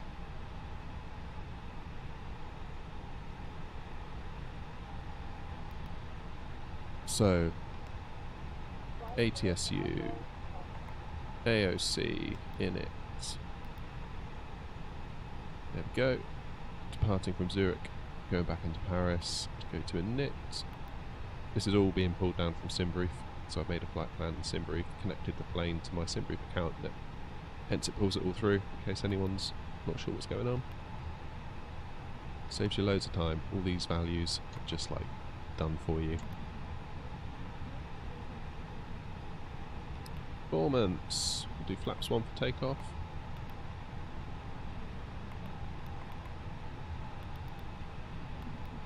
EP 0.1.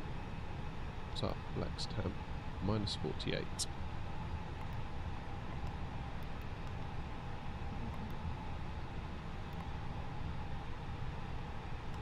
Slightly lower speeds for takeoff because we're sort of running half empty today on the way back. That's good. Right, flight plan. Taking off from Zurich. Departure runway 28. What was our SID?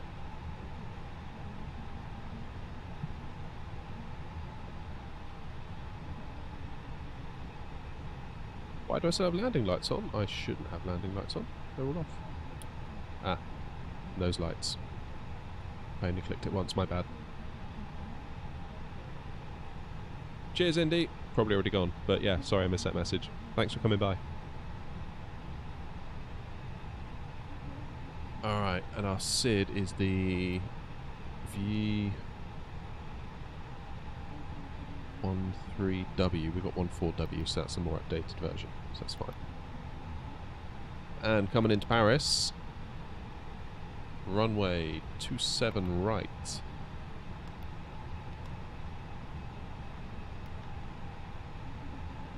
On the Tinny 9E arrival. Please be here, please be here, please be here. Please. Tinny 9W, what have I got? Tinny 9E. It's the best I can do.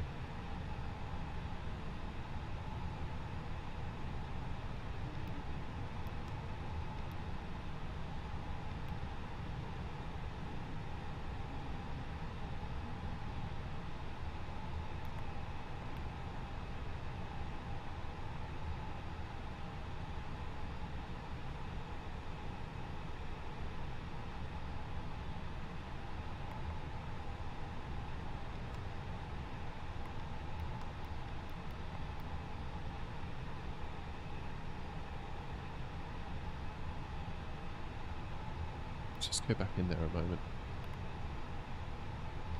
Arrival.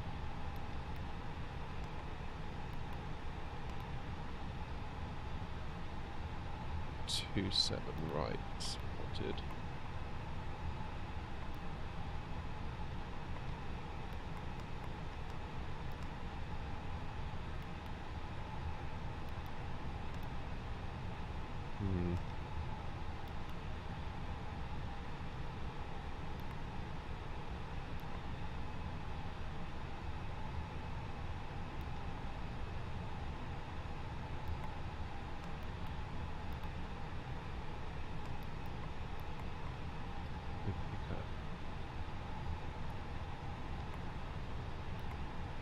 Yeah, that's auto picker. So, forgive me.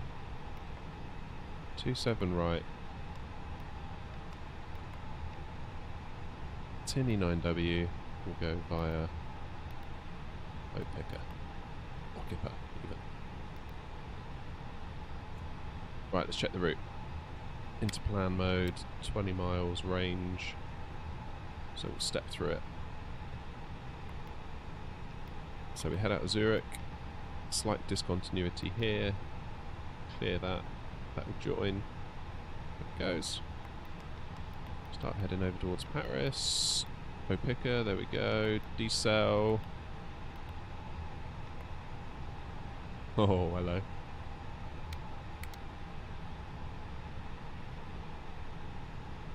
There's a discontinuity that is at this point here, so hopefully it will join. Sometimes it plays nice, sometimes it doesn't. Go on, do it. Oh, not allowed because it's got a manual.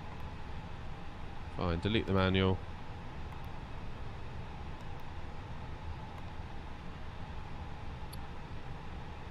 almost. Yeah, that'll do. Good, good, good.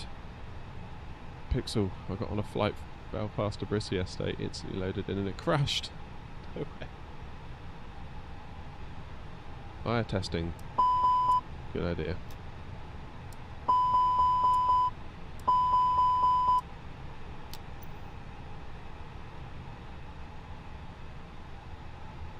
Alright, so that's a flight plan.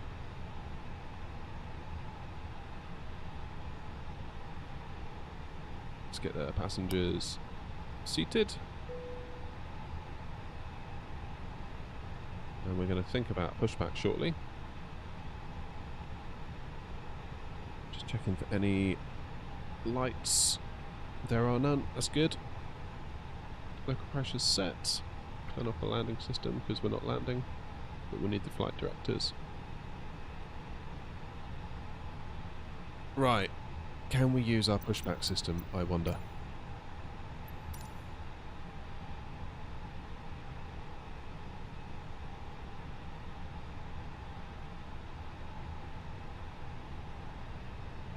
Do we want to get pushback to about there?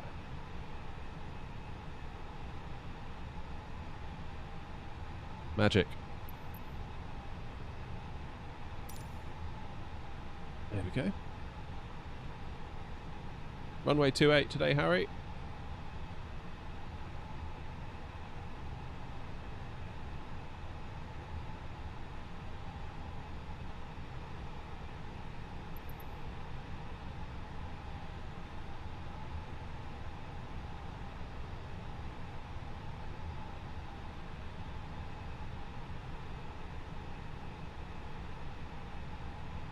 So basically out of here, go down to Taxiway Hotel, then join Bravo, loop around at the end. We should be all good.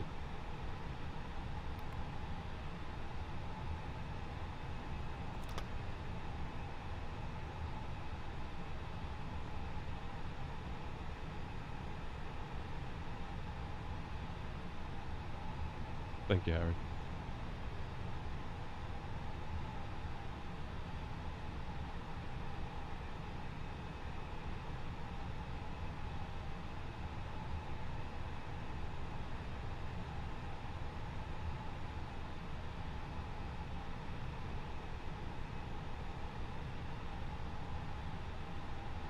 Right, what is that pushback system doing?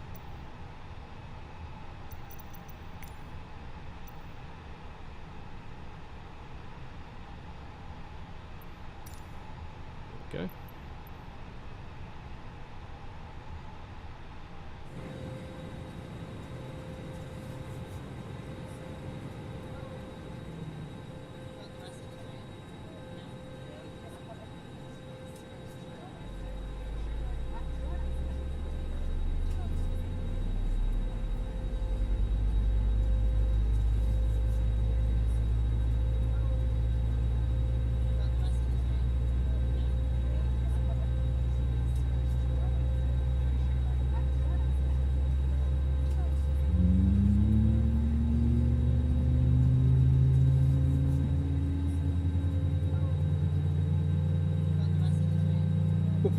That's not a bad idea, Harry.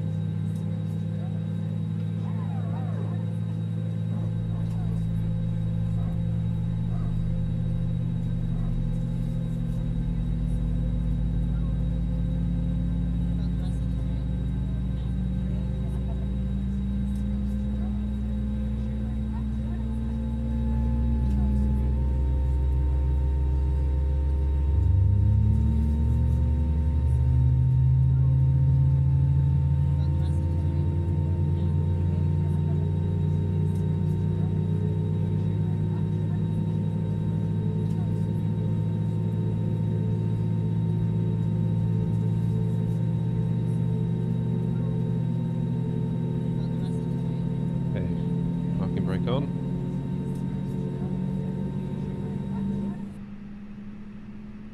Tug should take that as its cue to go away. There we go.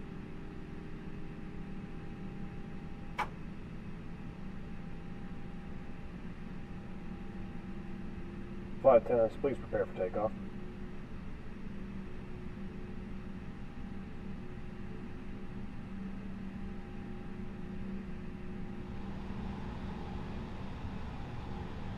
Good.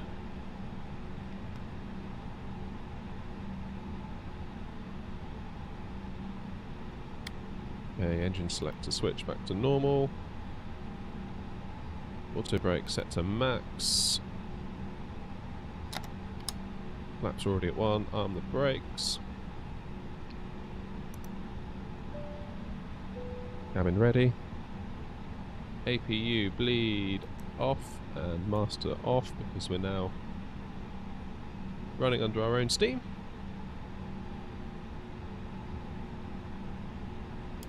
Taxi lights on. Right.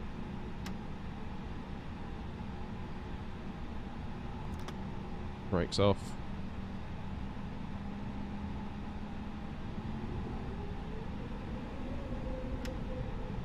And away we go.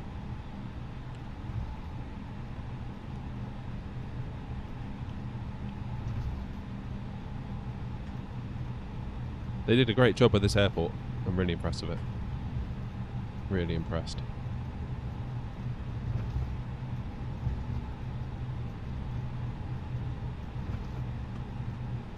Okay, so this should be hotel. If I've read my map correctly.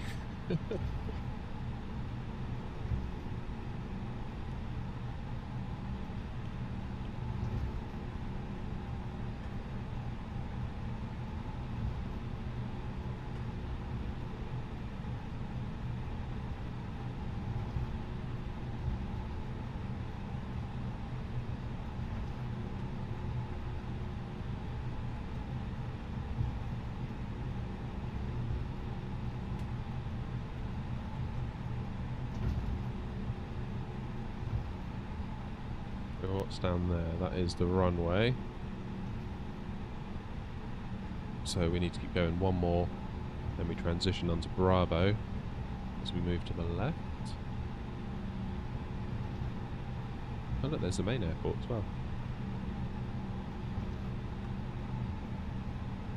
In-game ATC is horrible. Yeah, it's not great, is it? It's not great. That's obviously part of the appeal for VATSIM.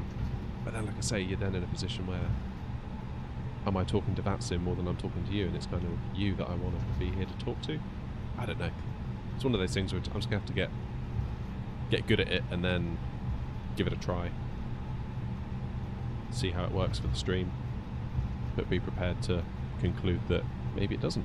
Or maybe it could be the best thing ever for the stream. Like, we won't know until we try it. Sitting here hemming and hawing about it isn't going to answer that question, that's for sure.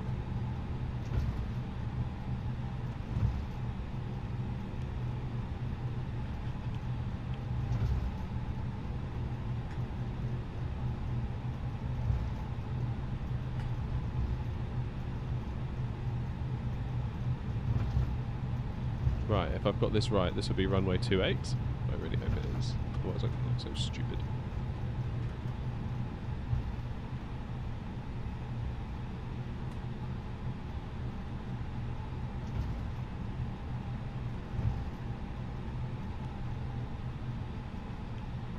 Yay, 28, here we go. Right, let's hold short a moment.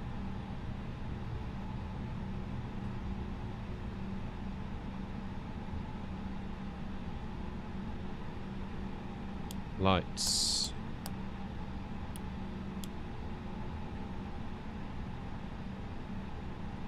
Let's just check on the way out. We need to be above 5, above 6. Above 7. That's fine. Let's put 320 in the window then. It's going to be above all of those quite easily.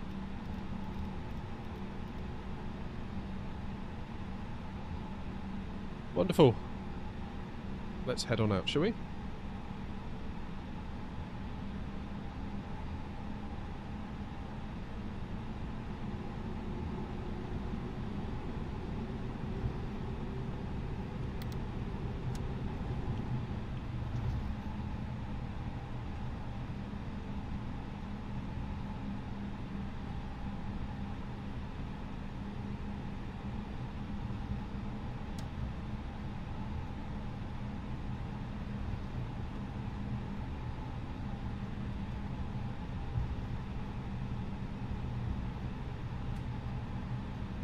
Right, let's just hold it there. Right.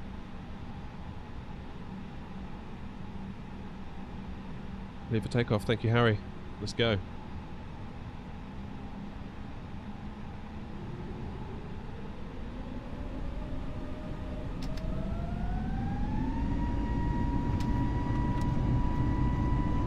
Toga thrust set.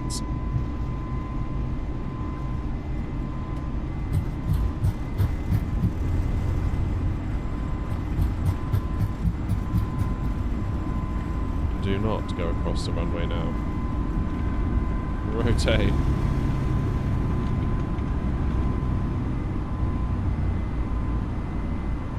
Gear up.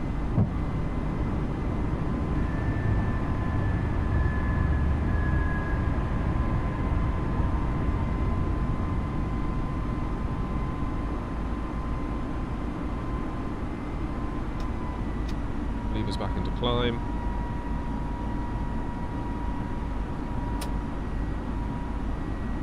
Autopilot on, let's see if it can make the right decision this time.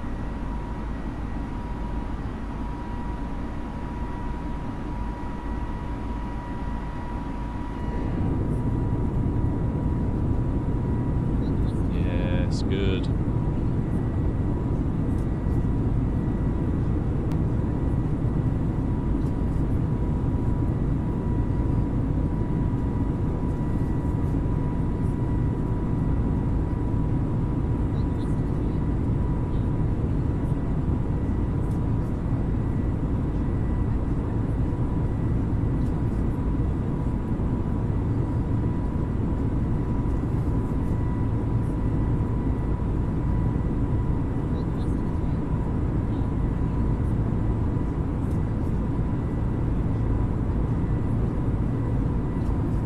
Yeah, it's quite special, isn't it, Pixel?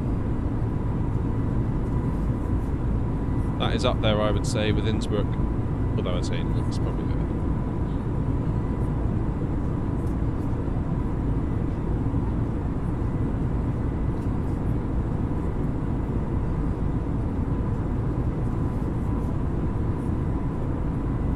Okay, coming up on transition.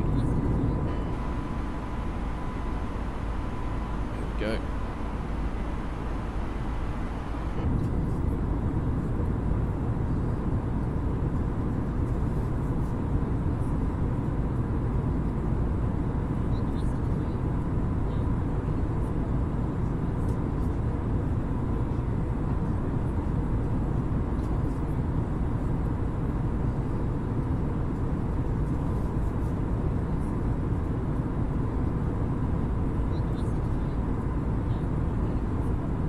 Alright, 9,000 feet, it's coming up on 10.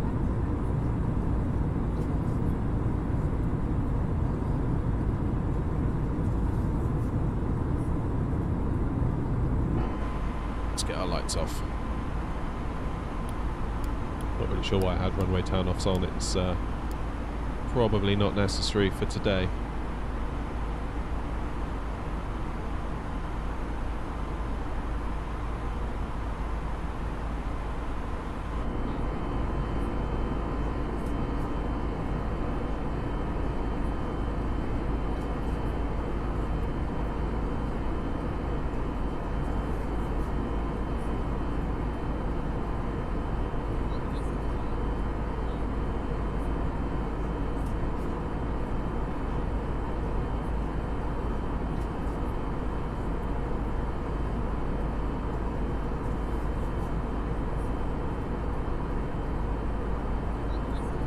So again, it's going to be another one of those where we get to our cruising altitude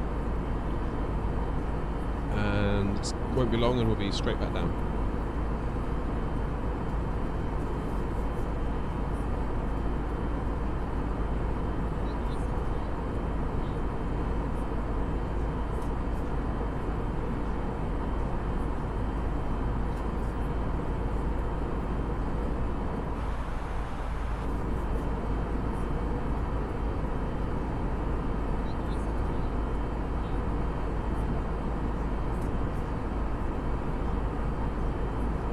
How's that poll doing, by the way?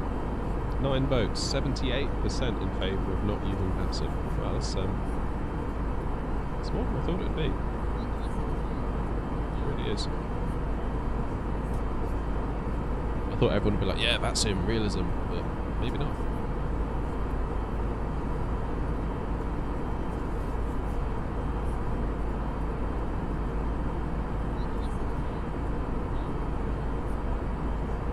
The wing flex on this plane is so good, even compared to the 737.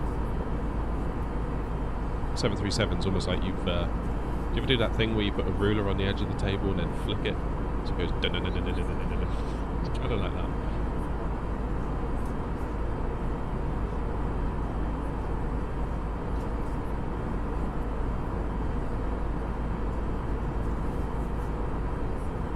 Hello, Peter. Peter Pan Peter. Nice to see you in the stream again. Hope you're well.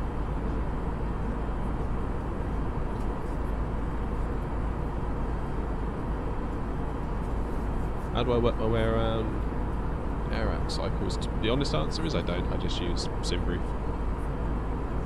And just kind of work out any differences as I go. So I don't pay for Navigraph. Like one of the approaches earlier was like, I don't know, whatever it was called, and then it was like 2C at the end of it. And then by the time I got into the plane it said 3C, so it had obviously been updated, so there was a mismatch. As long as you keep your wits about you, you can check me. We're just flying on our own, so ultimately it makes no difference. If we were on BATSIM, again, we would probably A, have to pay for Navigraph. So that's another thing to consider.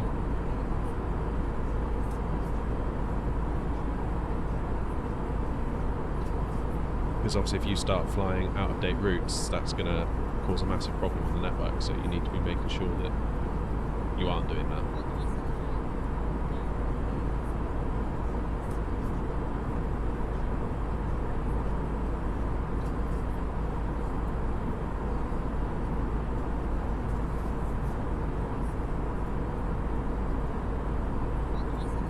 Because if you imagine the controllers are going to be using all the up-to-date ones, and then you turn up with your out-of-date one and be like, yeah, this is fine, and they're like, no, actually that's not fine. You need to do what we say.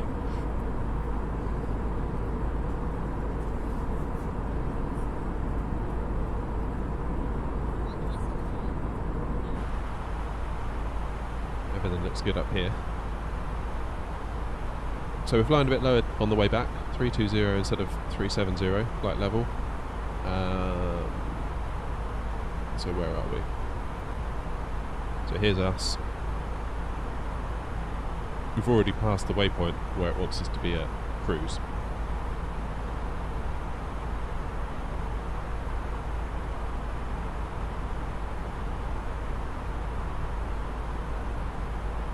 Then it wants us at flight level 280 and 16, so we'll ignore that one, that's probably just an error.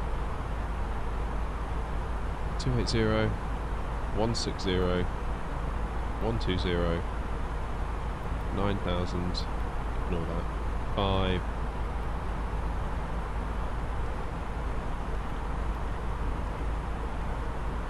so it ain't gonna be long, is it? 112 miles, and we're gonna be into our descent.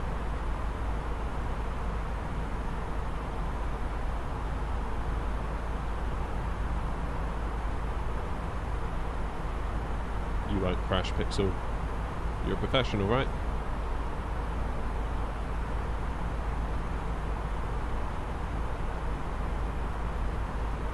Just remember, if it doesn't look right, go around.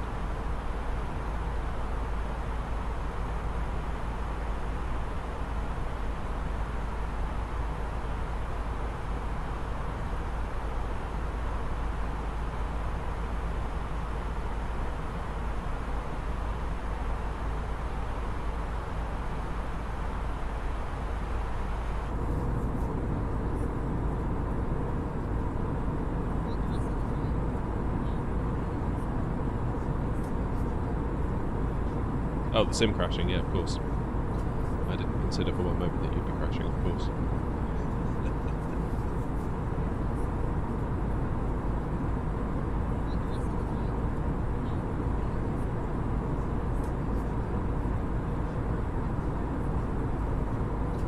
Let's have some outside views, shall we?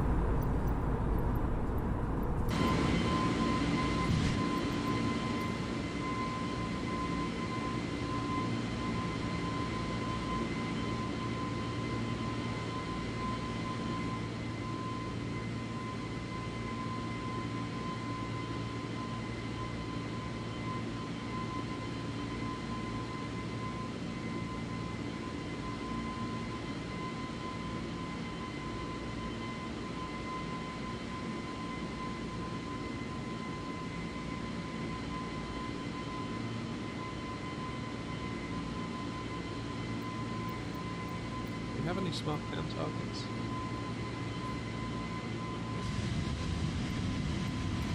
There we go.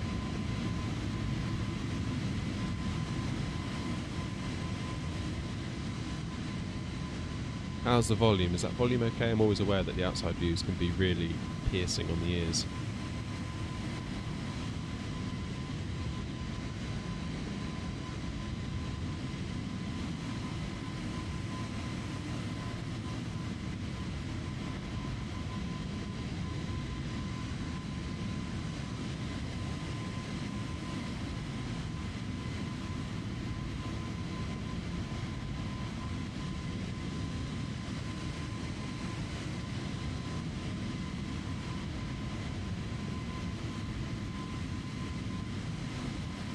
All good. Love it.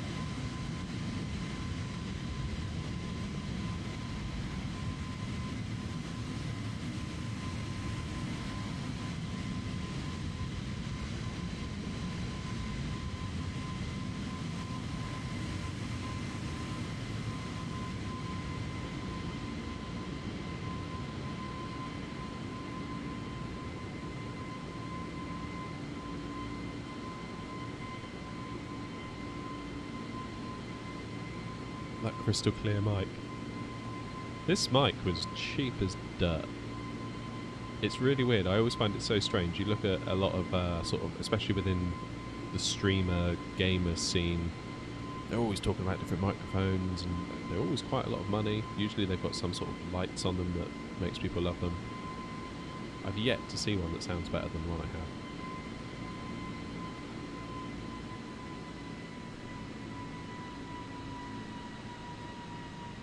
There we go, there's cruise.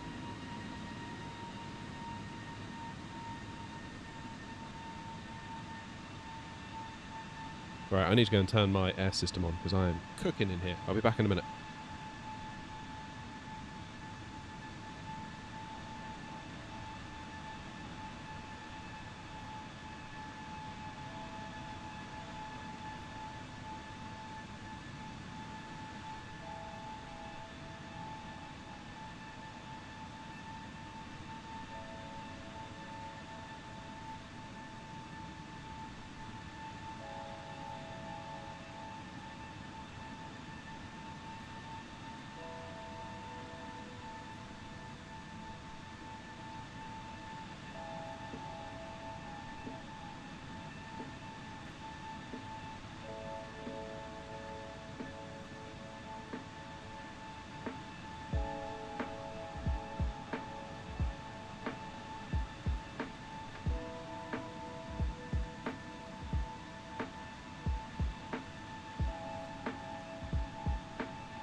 Right, I'm back.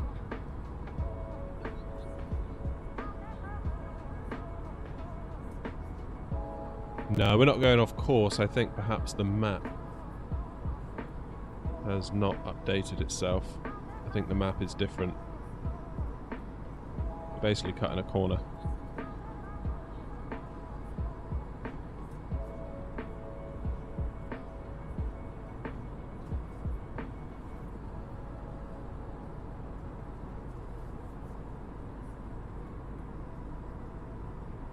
Yeah, I think it is too. I'm just trying to work out how to update it, but looking at Sim Toolkit, it seems to think we're on our correct route. So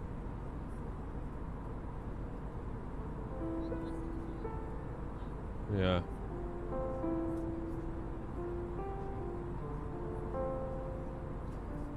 I think the plane has a different route to what the map thinks it's going to take. I think that's what it is.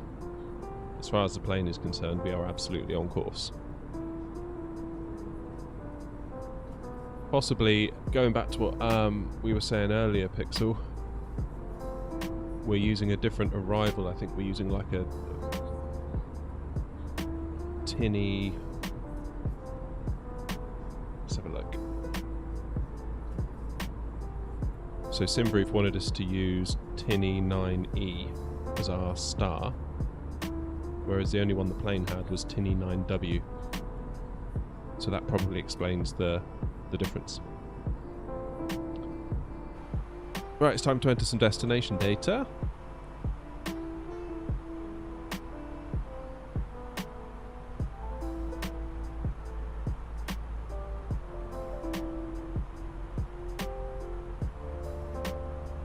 To answer your earlier question, Pixel, my mic was £18.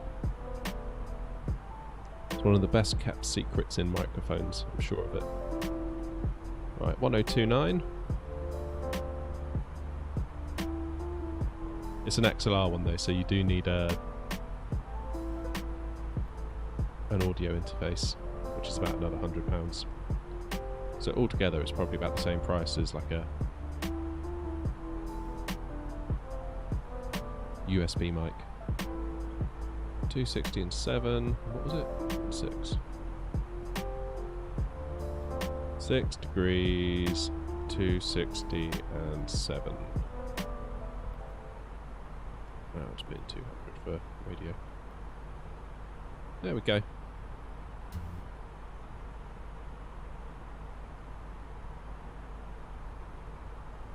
Do you do any Oceania flights? We did a tour of Australia not long ago. In fact, we were talking earlier. Jaleese was in the chat earlier. We were thinking about going to Bali from Broome in Australia. That's 3 gig left on your drive. Yeah, that's the struggle. The struggle is real, believe me. It's one of those things where it doesn't matter how much drive space you have, you'll always want more. I built my tower initially with a 1 terabyte SSD, then immediately I was like, you know what, this isn't enough.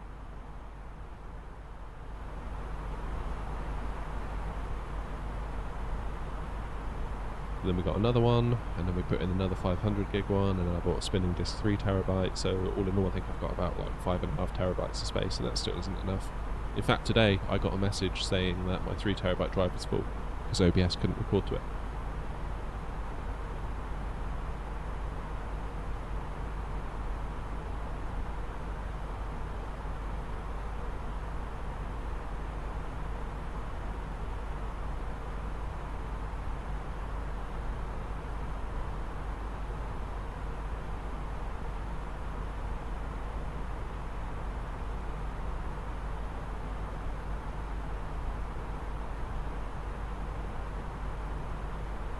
I was thinking maybe, because generally I try and stream this time on a Monday, same time on a Wednesday, but then Tuesday and Thursday are a bit open for debate. I can do some stuff in the evening. I'm just thinking if I could do potentially some longer haul stuff. Not longer haul, but maybe like medium haul. So I could start at like 6:30 or 7 and maybe go till 11 or midnight, one of the nights maybe. Basically I'm just trying to think we could then justify taking out some bigger planes, because I don't want to get stuck in the smaller stuff forever.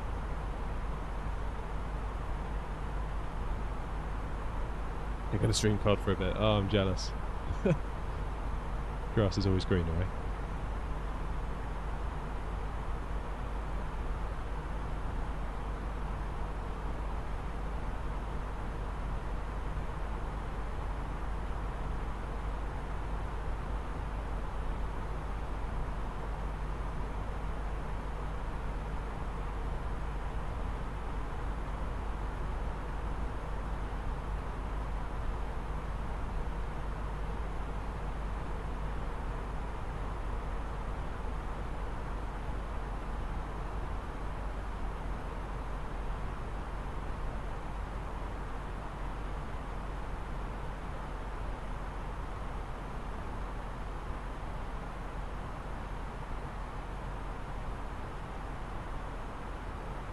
Go and get a win, Harry. You can do it. From the flight deck, ladies and gentlemen, as you may have noticed, we have begun our initial descent down to our There was destination. starting our descent. Now would be a good time to wrap up any business you need to take care of as we prepare for our approach. If you are up, once you return to your seat, we ask that you remain seated until the aircraft arrives safely at the gate. Flight attendants, please prepare the cabin for a ride.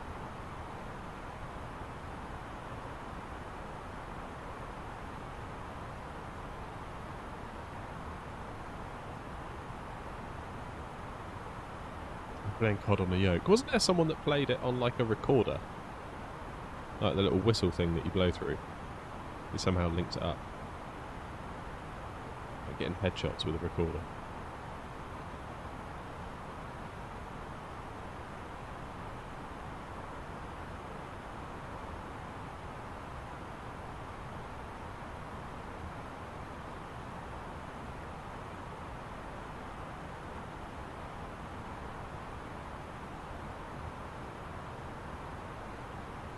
Yeah, it was all over like TikTok and YouTube Shorts for ages. So like, depending on what note he played, would obviously dictate up, down, left, right.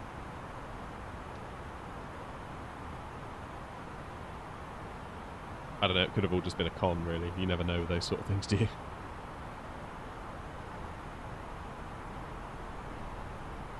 Whoops. So we need to be below 28,000, and for this one we need to be below 16. So I say we go all the way down to 16.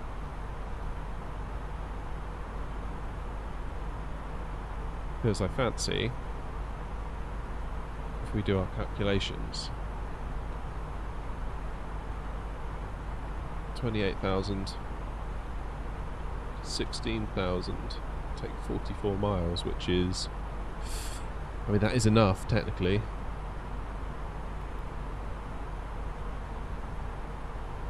And then below 12, and above 7.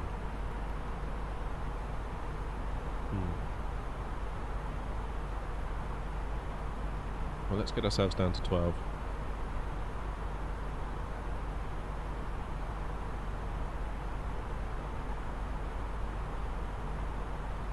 Hey, pixel flies.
Yeah, that's right. We've got to get down to 16,000 feet at the next waypoint, and also at 250 knots. So we've slowed ourselves down. You could argue perhaps I could have slowed us down later on, but I just wanted to... We're a little bit behind on schedule with our descent profile, so I figure if I'm going slower with speed brakes up, we can recoup some of that lost time on the descent. So what are we at? 23, 24,000. Heading down to 12. And we have 38 miles to do it.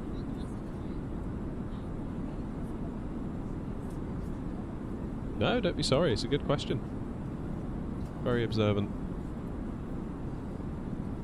In an ideal world, I would have descended and got us down to the target altitude and slowed us down towards the end of the descent, I think. Basically, I forgot to click the button to start the descent for a minute or so. So that's a minute or so that we have less now to descend. So I'm having to be quite aggressive with the speed brakes and slowing us down first, because then if we're flying slower, but also maintaining our desired descent rate, we have more time to do it, because we're not travelling across the ground so fast.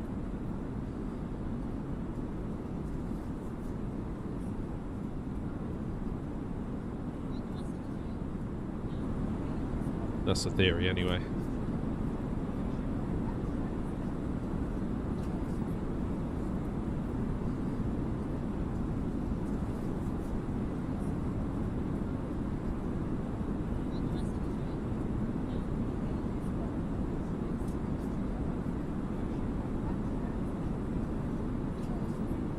So 8,000 feet to go, and we have 36 miles to go to do it.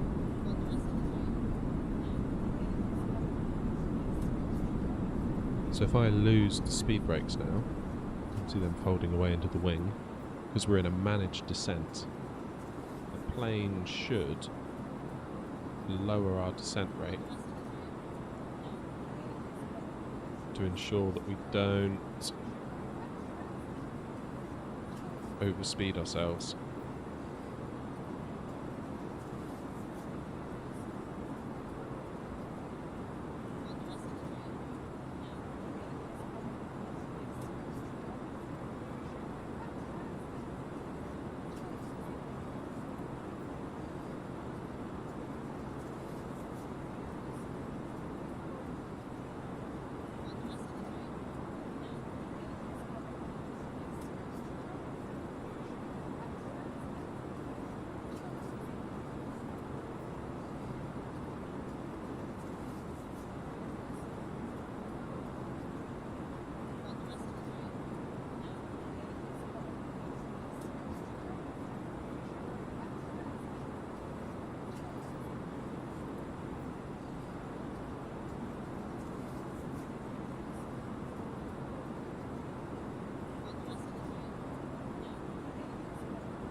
Can we see the front? Yeah, of course we can.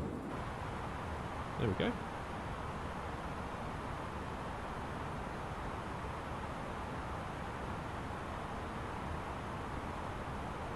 I was thinking about getting a head tracker. I'm not sure how that would work in practice. Could be fun though. There we go, so there's 16,000. We're about 7 miles ahead of schedule now.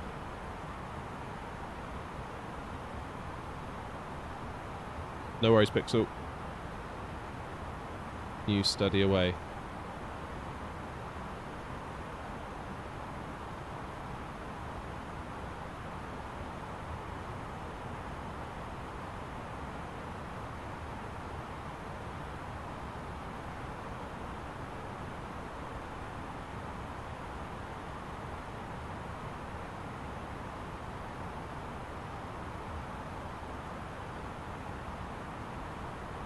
Oh, cool.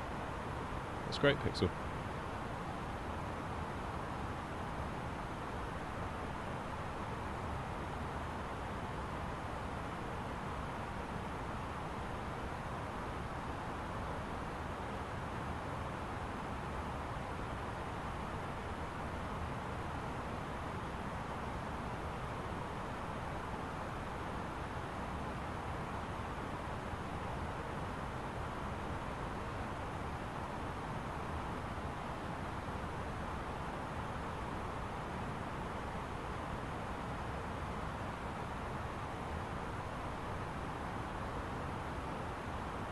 Yeah, cheers, Pixel. Take it easy. Don't work too hard. Thanks for stopping by today. Appreciate it. Tobii Eye Tracker 5. I've seen the Tobii Eye Tracker 5. I don't have any high tracker currently.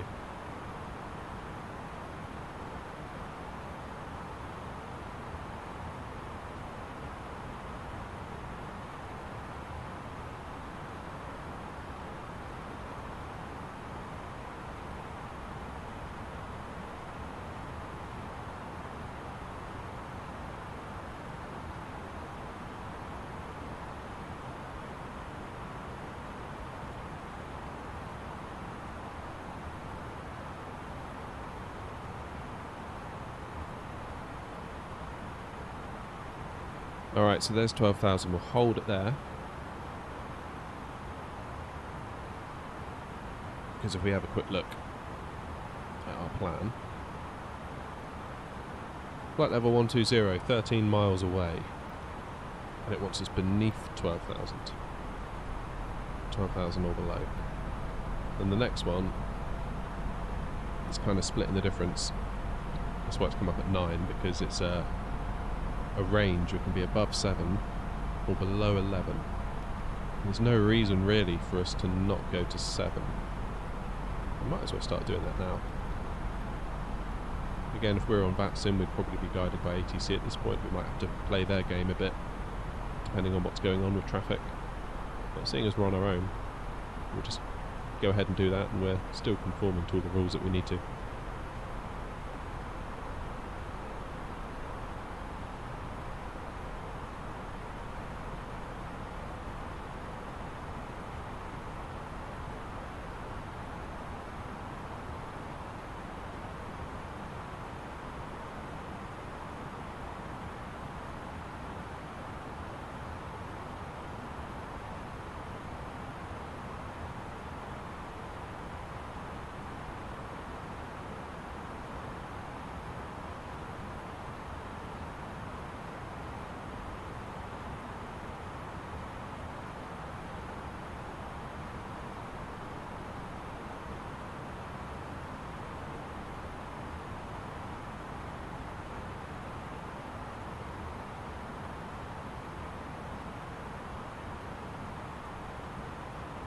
Well done, Harry. You made it.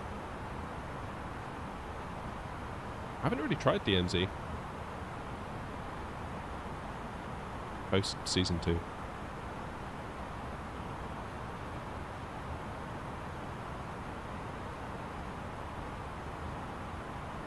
Alrighty, time for some lights.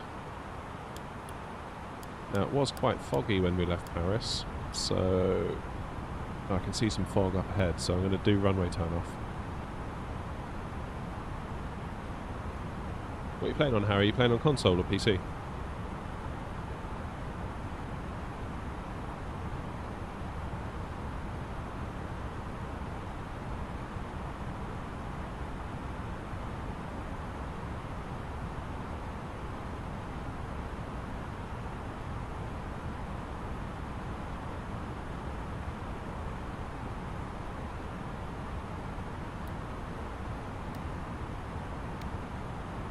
There we go, there's our route.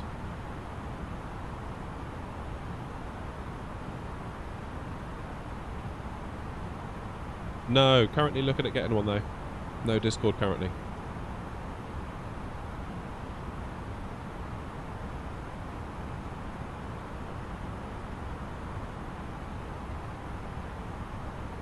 So you play on controller then, Harry, yeah? I wish I could do that.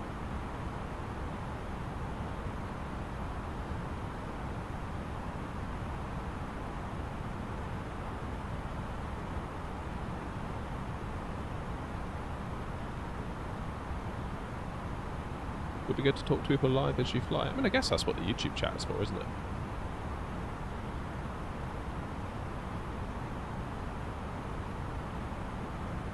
Unless you're meaning something else.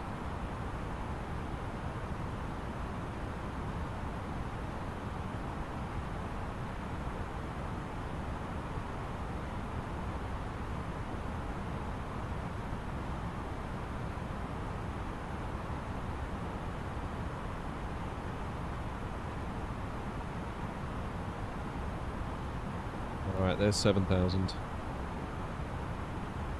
So here we sit for the next 35 miles.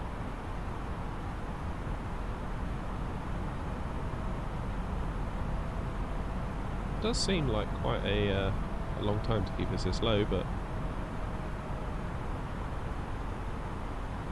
who am I to argue?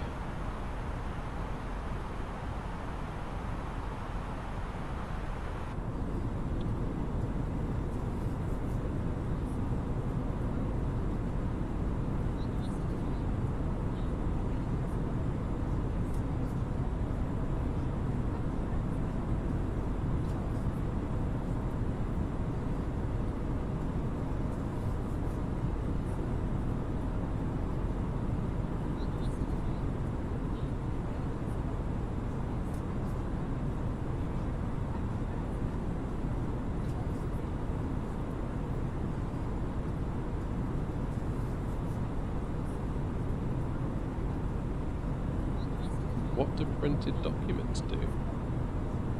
What do you mean, Harry, on DMZ?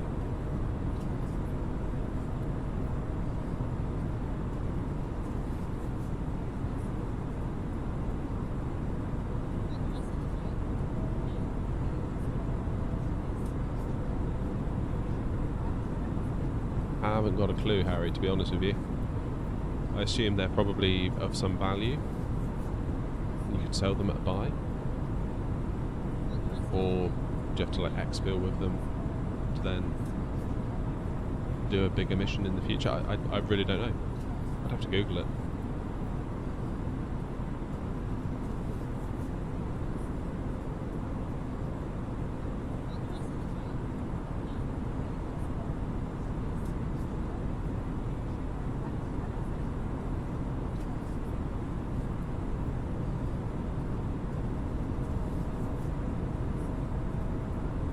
Feeling quite windy as we come into Paris, actually. Definitely getting thrown around a bit.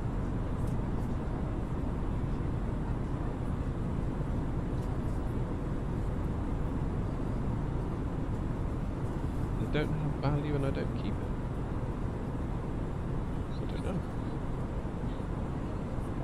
There's no like mission specifically saying get 5 printed documents and extract them or anything like that.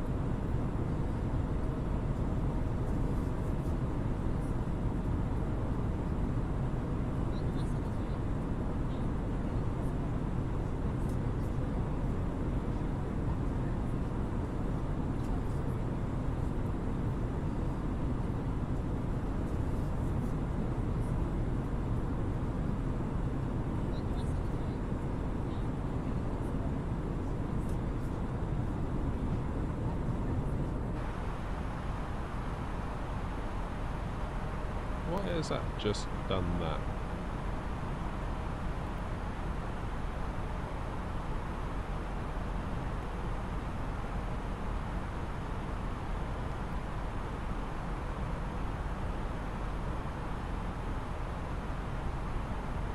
This plane's been a weirdo today.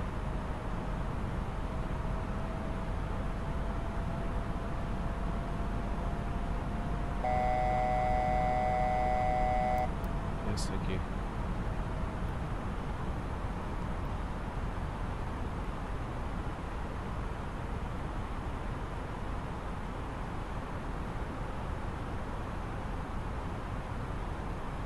Live weather is on today.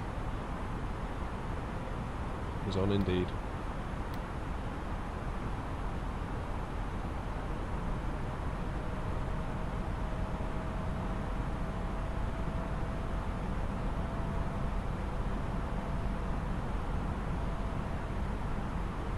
Yeah, just the autopilot's been a bit strange today, which is unusual. Normally it's normally you set your watch to it.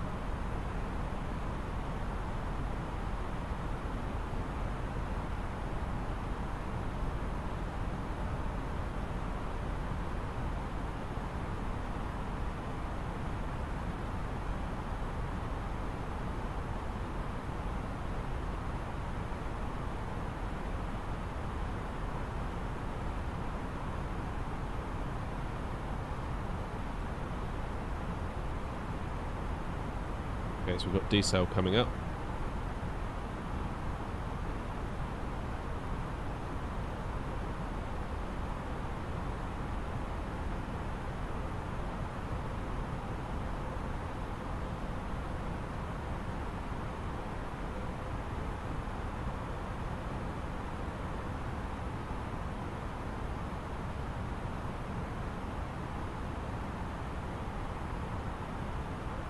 Probably time to start thinking about auto brake medium. Speed brakes armed.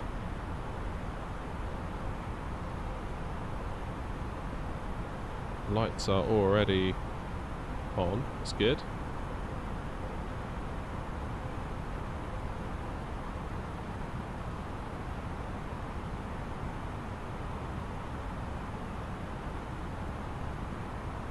Presumably it's still 1029 in Paris. Local pressure. Yes, it is. Good. Hey, Weston, you're just in time. Yeah, we've been to Zurich, and we're now on our way back to Paris. Almost at the end.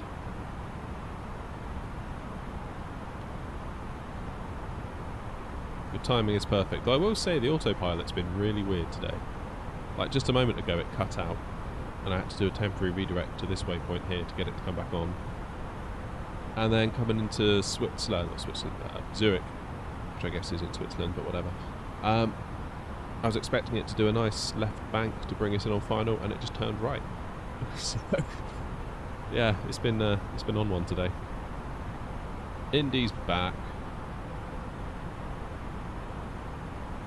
Love to see it. Right, we're 5 miles from decel. Then it's basically a 20-mile run into Paris.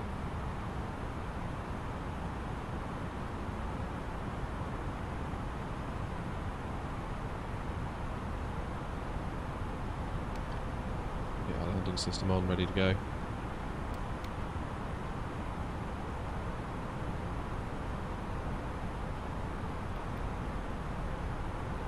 So we're about 2.5 miles from our decel point.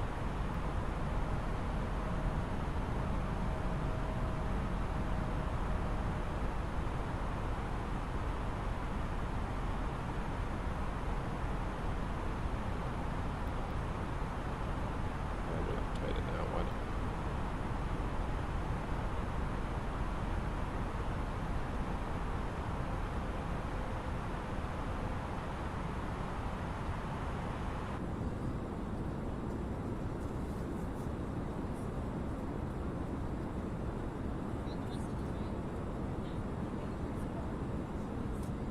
I feel like we need a little bit of speed brakes to help us out here.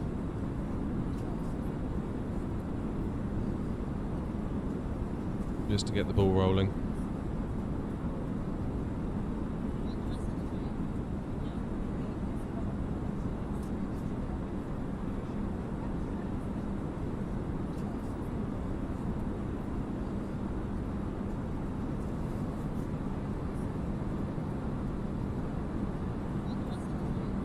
Flaps 2.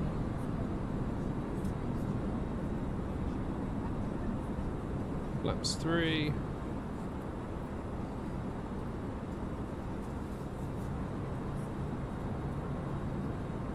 And flaps 4.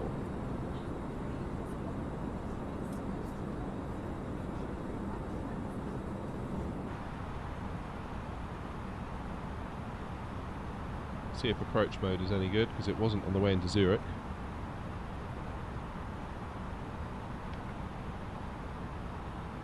See what it does. See if it can catch it. So speed is looking good.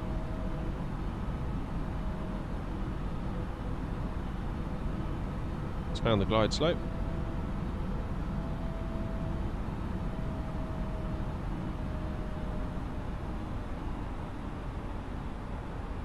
And it's found the localizer.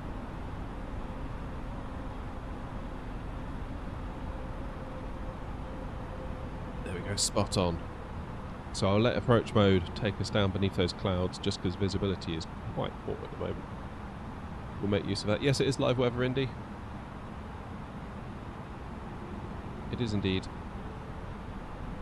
It's very foggy as we left Paris, and it looks like it's mostly stayed that way.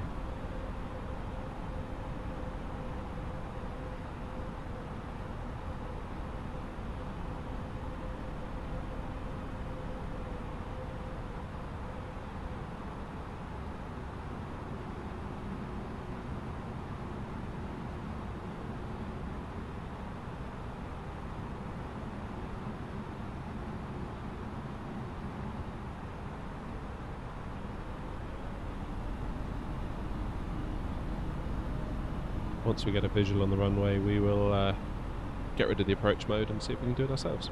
So that's the fun of it after all.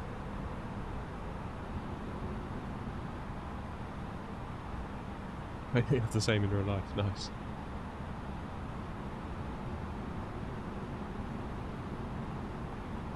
Live weather impresses me and also annoys me sometimes. It's one of those things that it's like, wow, that is so good, and then another time it's like, why did it do that? Like when it switches the winds on you.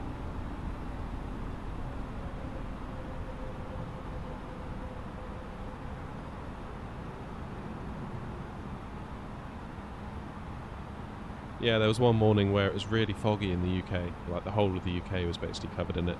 And I remember thinking like, oh dear, don't fancy flying in this. I wonder if the sim will be able to recreate it, and sure enough it did.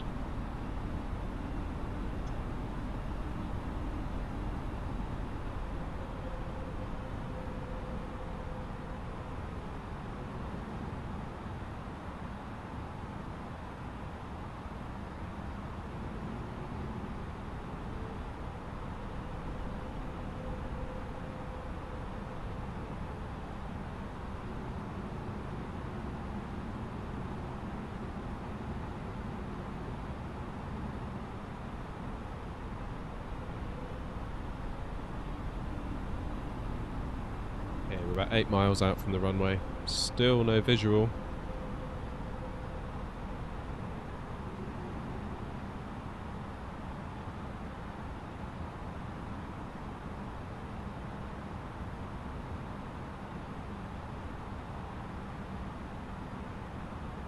$2,500. Gear down.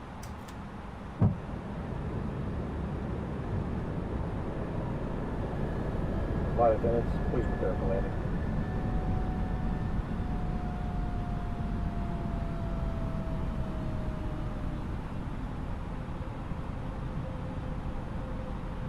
I'm hoping we're going to get a visual sooner or later.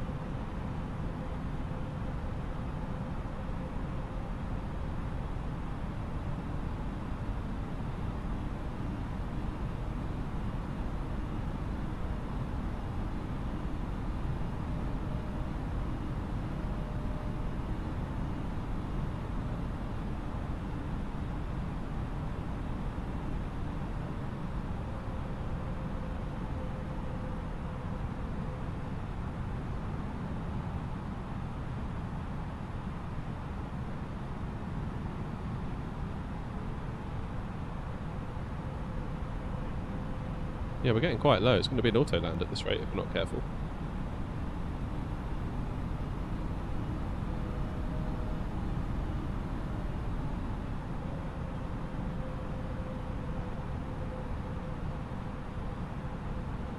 Five miles out, still no visual.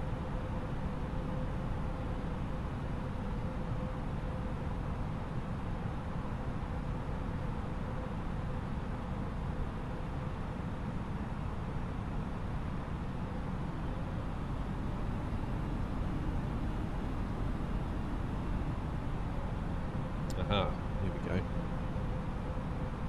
Feels like we're about to get one. Maybe.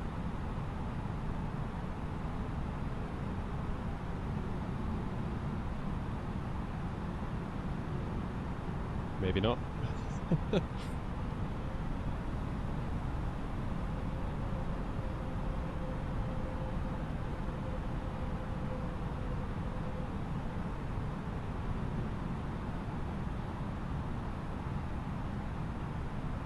The nearer we get, I'm tempted to do an auto land anyway, just to see if it will do it.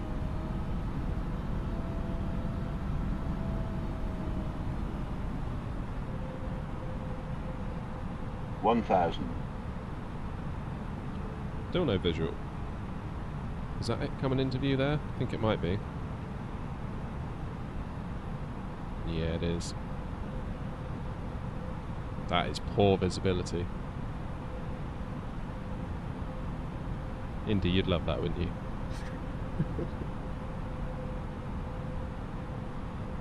Right, we have a visual. Just. Right, my aircraft.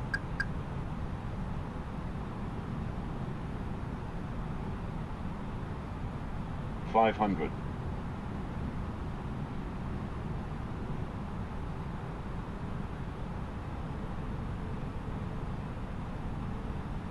$400.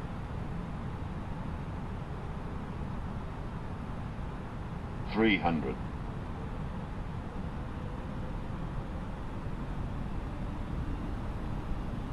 On the low side. We're going to be a bit on the high side. Whoa, that's a headwind. 200. That is a headwind coming at us. 100.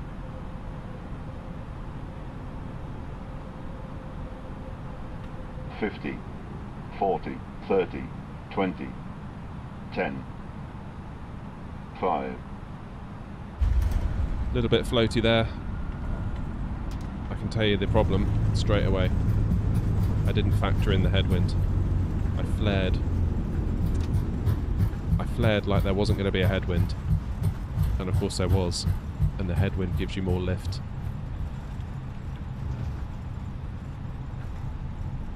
Well, I would say the better of the two landings was definitely Zurich. That one wasn't bad. Yeah, I should have been more thoughtful about that headwind, because of course the headwind gives you more wind coming over your wings, which of course gives you more lift, so you don't need to flare as much. And if you flare the same as you normally would, then you're getting more lift on top of the lift that you're already getting from the headwind. So, my bad for not fully taking that into consideration. I think I underestimated it a little bit.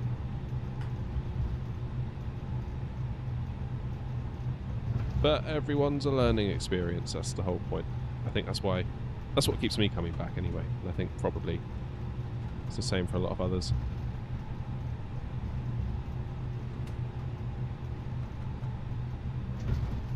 Right, where is the terminal?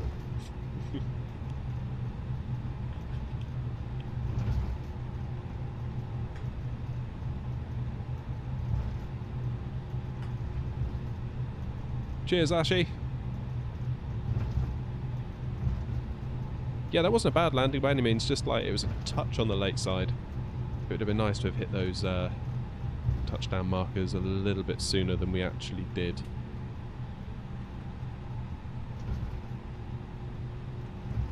But yeah, I'll take that. That's not a bad landing by any means. Frame rate. Right, we'll get straightened up on this taxiway. Oh, this is the bridge, isn't it? This is where like the cars go under, like you see.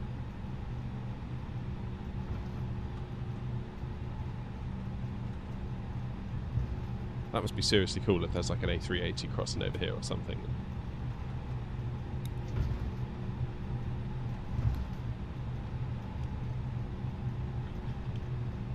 No worries, Indy. Catch you later.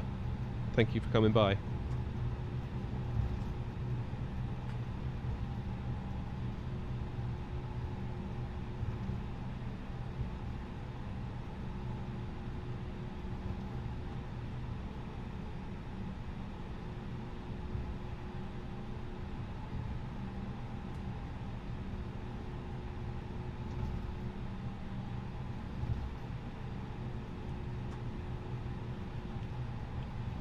Bleed on, because when we turn the engines off it'd be nice to have some power left.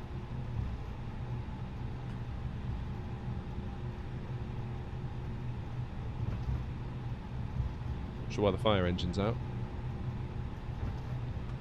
unless it's somehow bothered by our arrival. Right, how do I get over there?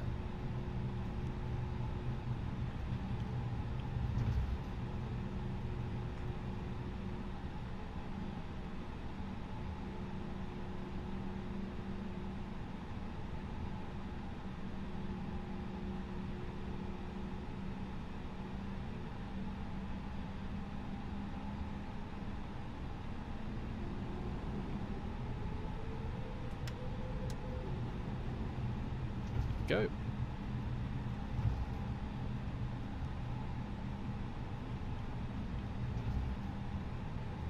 Well, I would say that was a lovely couple of little flights. I think I prefer doing the shorter. It felt like there was more going on in today's stream.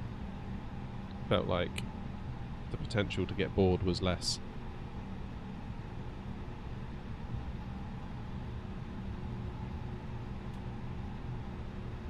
Felt like we were always on the go doing something as opposed to just sat looking out the window for 2.5 hours. I think I prefer it this way. And here we are, back where we started. Paris Charles de Gaulle. Righty-ho. Let's get those engines off.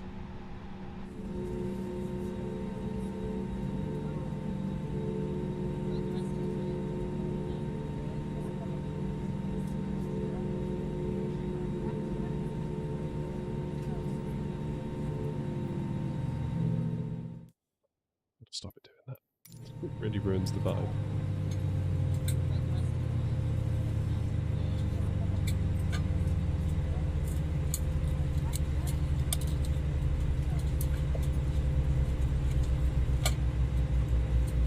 And there we have it, folks, back where we started. I hope you've enjoyed the stream. I know I have. Thank you all very much for coming along. I've enjoyed the company, enjoyed the chat. It's always nice to see the familiar names in the chat. I hope you know I do appreciate all of you. So I'm going to leave it there. Probably back tomorrow evening, about 7 PM, if we're lucky. I'll try to think of somewhere cool to go and schedule it so you all know what the plan is. Until then, you all have a good rest of your day. Take care.